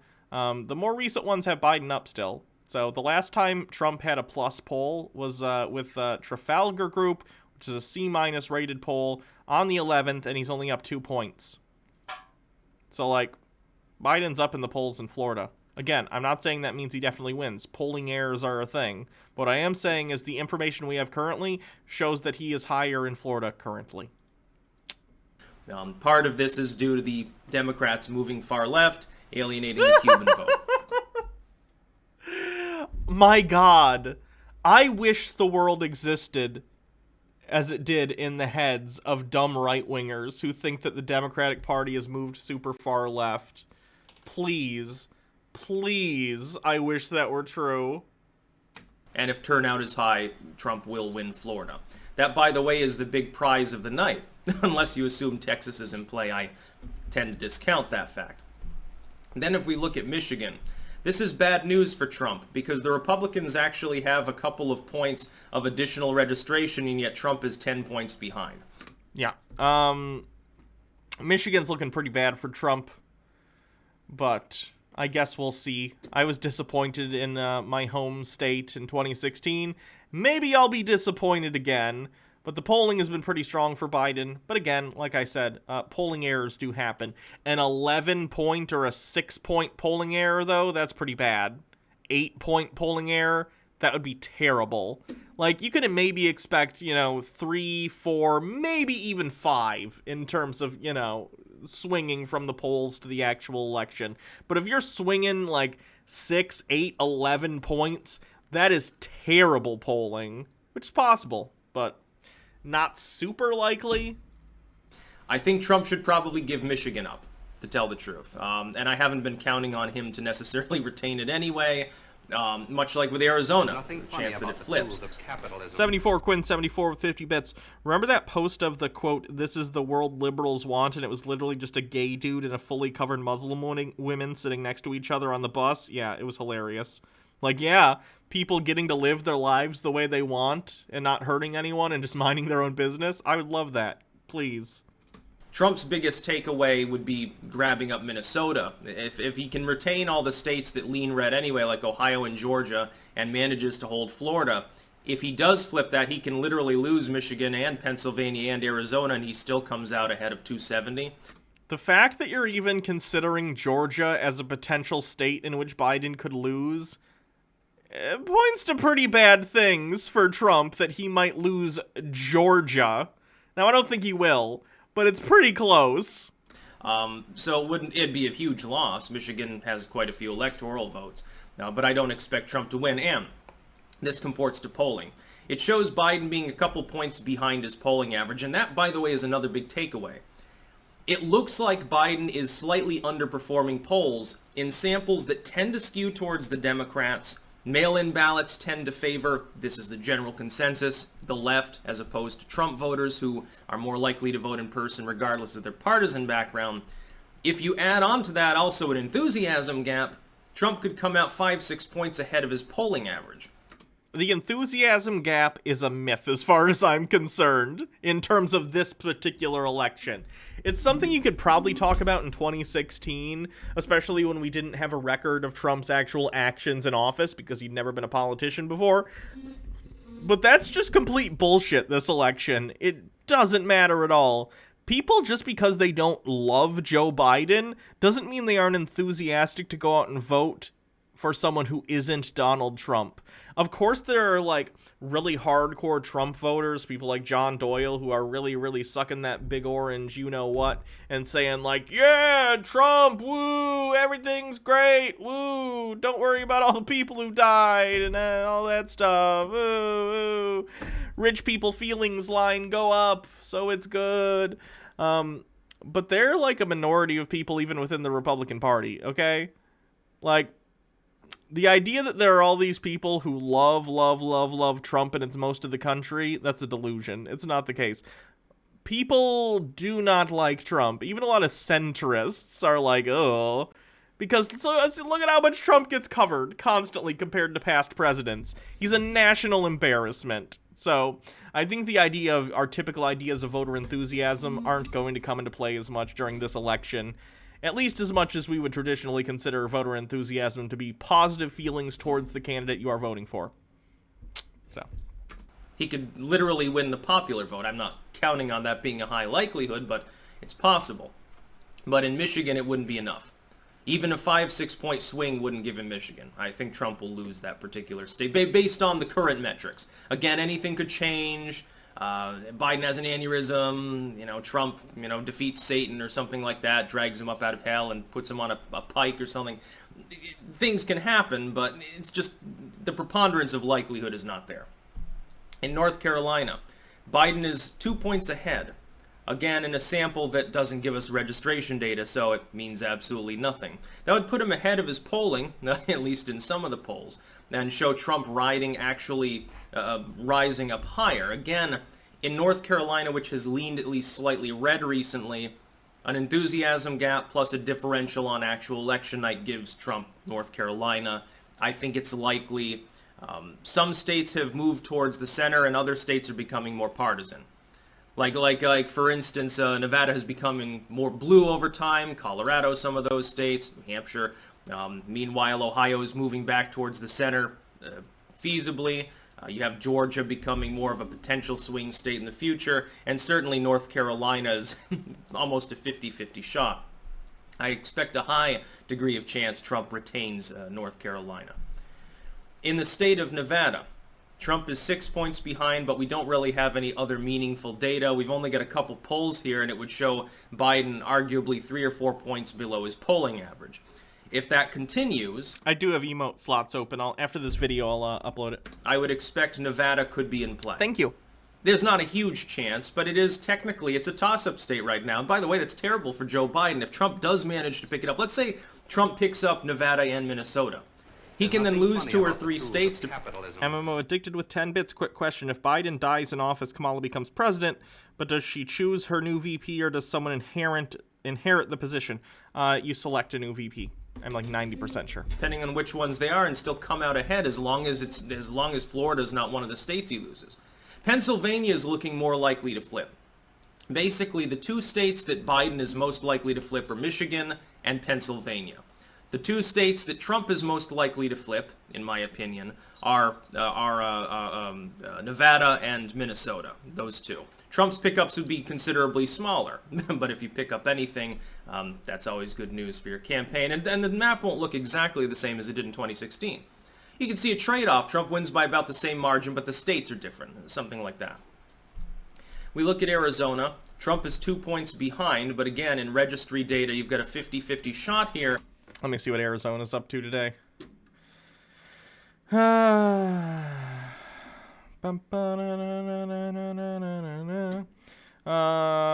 Recent polls in Arizona have Biden up 5, Biden up 3, Biden up 3, and then this one's a Trump +4. It's a C- poll, though, and it's very much an outlier. So, again, depends upon polling errors, as it always does. Tentacly Alien Man, thank you for subscribing. I don't actually have anything to say. It just keeps telling me to leave a message. Thanks for subscribing.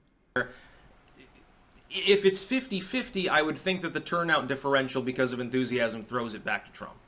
I disagree. I don't think that's the case. I feel like there are fewer moderates who were just, like, uninformed or naive about Donald Trump back in 2016 because he had, like, no voting record to speak of or anything and no accomplishments, but he also had nothing that you could say was a failure because he'd never been in politics before.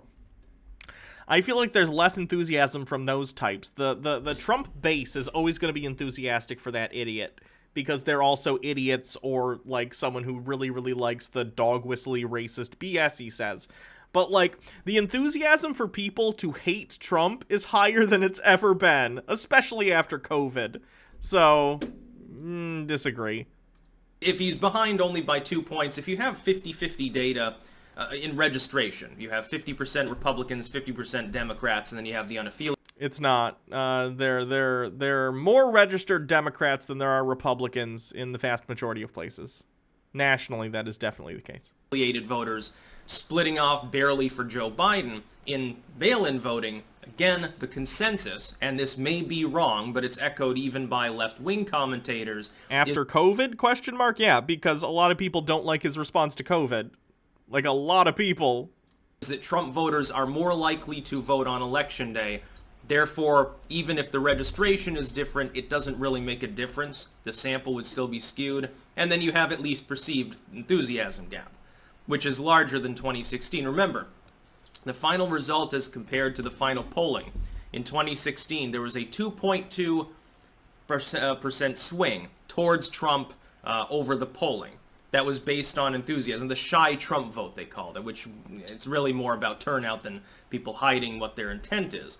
I think it will be larger this year. That would narrowly throw Arizona to Trump. However, it would make it considerably more of a swing state than it was in 2016. Biden would come a lot closer than Hillary Clinton, I think, and she lose by 5 points or something like that, if I remember. I don't think there'll be a bigger swing towards, in terms of, there will undoubtedly be a polling swing relative to the actual election result, and some of it may be Trump voters due to Trump voters tending to be a bit older, and like when a lot of modern polls don't just use phone calls, they also use text messages. Like I did a poll the other day that was text message based, and I'm not sure how many older people tend to opt into that sort of thing. So it's entirely possible that in terms of like sampling for polling, they're getting fewer Trump voters than they typically would, right? So there might be a swing towards Trump in that regard, but I don't think it'll be any bigger than it was in 2016. Towing24, has this Chud mentioned that Biden is in the margin of error for Texas? If that flips, it's over. Well, that would be great, and that would be the cherry on top. I very much doubt Biden's going to win Texas. But the fact that it's that close is very interesting. There have been talks about Texas going purple or outright blue for a long time, right? And they think by like 2030, it's relatively likely it'll become a at least contested state. If that happens now because of this election and because so many people come out and vote against Donald Trump, it would be indicative of how much the general public really, really hates the guy.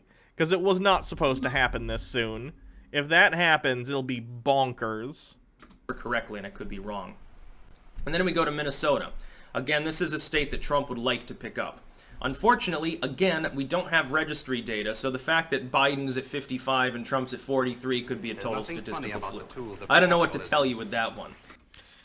Imagine the Rees if that happens. Yeah, that'd be pretty sweet. As far as the polling goes, it's been very, very close for quite some time. It's diverged lately, with Trump's polling going down slightly. Over time, he's rebuilding that capability. But Biden has been statistically ahead for pretty much the entire race. It's just by an underwhelming margin. Keep in mind, though, I don't know if I'd say underwhelming. I mean, nationally, and again, national doesn't really matter. I don't even know why we talk about national polls in regard to the actual effect of the election. If we're talking about the discrepancy between the results of the Electoral College and the popular vote, yes, I agree it's worth talking about. But if we're strictly talking about, you know, who's going to win the election, it's pretty much irrelevant in the Electoral College system, right? So Biden is ahead quite a bit nationally. But even again, within some of these states, he's doing pretty good, depending on the state. Florida, it's a toss-up. It could really go either way. But the more recent polls have been showing Biden up, okay? And again, could be off. But I'm just saying. Like, even Georgia's a toss-up, right? That's bonkers. Absolutely bonkers. What are some other ones? Pennsylvania. Trump is losing in Pennsylvania, according to the polls, pretty soundly. Like, I don't think you're going to get a 5, 8, 13 swing towards Trump in those states. There's just, that would be insanity. That's right, capitalistic propaganda. Will you do a 24-hour orgy of watching butthurt Chuds if Biden wins? I'm sure we'll have a very fun Chud watch afterwards if that happens. Dave Micro Fan Games. I don't know if I could... Thank you for following. I don't know if I could spend a whole 24 hours, but we could have a really, really fun Chud watch. Biden in some states here is definitely outperforming Hillary. It's just that in others he's under... That's a huge factor here. Guys, people hated Hillary Clinton. People hated Hillary Clinton for a number of very valid reasons. I didn't like Hillary either for a number of reasons. A lot of it's the neo-lib stuff. But on top of that, you also have people who view Hillary as this demon woman because she's been demonized by places like Fox News for 20 years, right? And I think the Democrats really, really didn't take that into consideration. Joe Biden just isn't that guy. Like, I don't like Joe Biden, again, for the centrist stuff. But at the end of the day, he's like a respectable politician in the sense that, like, he admits fault. You know what I mean? Even at the town hall the other day, he was asked about the stupid crime bill that he did, and he said, yeah, that was a mistake. I've changed my position on that. I apologize. I made a mistake. He's a person who recognizes, you know, his faults, and he is able to take a look at where the wind is blowing in terms of public opinion and go that way. He has his limits. He's still very corporatist. But at the end of the day, like, he's not a raving lunatic like Donald Trump is. I don't think the general public, and I'm talking about the general public, not us, people on this stream, bear in mind, and I think some people lose sight of this, we are very, very, very, very, very left-wing compared to most of Americans, okay? Very much so. We are on the fringes, and I'm not even, like, that lefty, but America skews so far right, and the Overton window is so far right, that people like us are considered super left-wing. The general populace, I don't think, has that problem with Biden that they had with Hillary. I just don't think they do. They're performing her. And it's just that we don't necessarily know that the early voting and mail-in ballots that have been received, other than a couple of the states, we don't even have data on who was read. Chud watch trash with Jake if Biden wins. I'm going to want to do like a stream with Jake at some point. I don't know what. I'll have to talk to him about it. It would be fun to do sort of a co-stream of like a Chud watch trash mashup, because they're essentially the same show. There's a little bit difference, but they're very similar. Or having him on for a Tinfoil Tuesday sometime, I think would be fun. I don't know. registered Republican or Dem to compare that to the numbers we're seeing. And even then, not all of those votes are in. They're still tabulating them as we speak. Those numbers could look rapidly very different in a couple of days. And then again, you have the final debate. You have the possibility, when you have a 74-year-old overweight dude who's got coronavirus and a 78-year-old dude who's had several aneurysms and is visibly mentally deteriorating. Every time someone on the right says this about Biden, it just makes me facepalm. Guys, he has a stutter. Basically, every video I've ever seen about Joe Biden, where, like, he's got dementia, you watch it, and it's very clearly him struggling with his stutter, and then the other 1% is just a normal mistake any human being would make. It's hilarious. You could have someone with a health... The projection from people on the right about this is so maddening. Health issue. A vice president could croak too, feasibly, and Harris and Pence are no spring chickens, I suppose. And Harris definitely isn't meant... What? Kamala Harris is not that old. What are you talking about? Mentally healthy. Just a little joke there. So this data can be meaningful. Some things look good for Trump, certainly in Florida. Certainly Biden is still hoping for Arizona. He's hoping to pick up Michigan, and that would be anomalous if he didn't, in my opinion. In other states, we don't have enough data. The problem is that people yesterday were tipping me off about that, and there was a 4chan thread and stuff, and they're saying, oh, well, it's terrible for Biden. Technically, yes. If you look at the national totals, just the national scattershot you're getting, Trump, statistically, if you were to adjust the sample to be more like the general population, even if you don't fix for any enthusiasm gap or anything like that, would favor Trump. Biden would be considerably below that 52. Trump would definitely be far higher than 41.4. It would be almost a 50-50 shot. And as Nate Silver himself has suggested, and he's no fan of Trump, at a photo finish election, it's advantage Trump is the incumbent. That being said, Lichtman disagrees. Many pundits do. I think more people are swinging for Biden than swung for Hillary, I think. They're expecting it to be more likely that Trump loses this time than they were in 2016, and even then, the New York Times are like, well, there's a 99% chance that Trump loses. About the tools of so keeping that in mind. MMO Addicted with 10 bits. Last of my bits. Good night. Thanks, MMO Addicted. At the moment, I can't give a solid prediction. It's less sure that Trump is reelected than it was in 2016. That was a 99% chance of reelection. I've got him at 85% at the moment. Keep that in mind as well. And I'm not even hedging my bets. I'm expecting a 3-point enthusiasm gap. It keeps Arizona. It retains Florida. It gives him a shot of picking up Minnesota. It gives him apparently a shot at Nevada, which would be hysterical. It puts North Carolina out of Biden's reach. And that's the election, really. Because Biden could flip the remaining states, and he'd have to flip, I think, 5 different states just to be just over the margin. I don't think that's going to work, since there aren't 5 states to flip. He'd have to get the entire Rust Belt region, especially if he loses control of Minnesota. I don't think Ohio will be in play. I think that's a fluke. I think that's a lot. The idea of Ohio swinging, 10 points in a single election after... Lichtman is a hack. Heard it here first. Nice guy in person, but a hack. Fairly long history of being more red. That would be the equivalent of Michigan going for Trump in 2016. The problem is that the candidate, Biden, doesn't really have, I think, the enthusiasm to pull that off. Again, in any other election, I would agree with you, against almost any other opponent. But we're talking about Donald Trump. We're talking about people being inundated with the horror that has been the first term of the Trump administration. So, I think the enthusiasm isn't necessarily an indicator of, like, how much do people love Biden, but how much do they hate Trump? And that's a lot of people. And I think that this anti-Trump vote will be ultimately weak showing up at the polls, because that doesn't generate enthusiasm as much as having a candidate you can rally behind and actually care about winning. Caring about the other dude losing is a bit weaker, in my estimation. That's about all. Peace out. I don't know. I really don't. It's going to be an interesting election night, and by interesting, I mean incredibly stressful. It's going to be real bad. But let's hope Trump doesn't win. That'd be a bad time.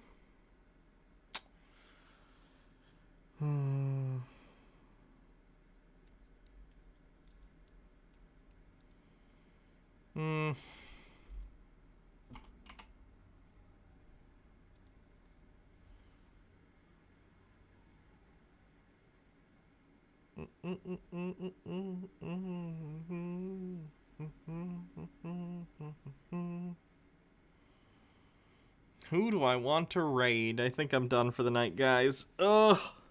Going for almost 3 hours. That John Doyle vid took a lot out of me.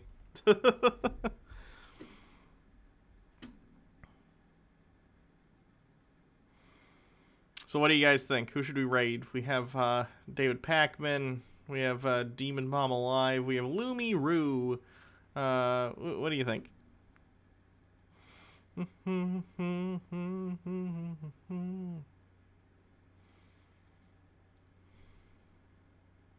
Lumi raided me recently. Maybe her. Or them. I'm sorry. I apologize.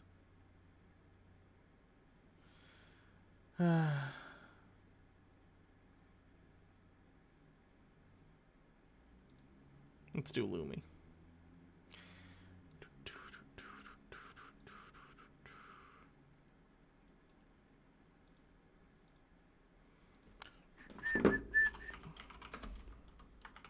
All right. Enjoy Lumi's stream, everyone. I will see you all tomorrow for something else. It might be a little later. I have my first electrolysis appointment tomorrow, which is like an hour or something away, so it'll take a bit. Yeah, I'll be doing something tomorrow at some point. Have a good night, everyone. Chat is valid.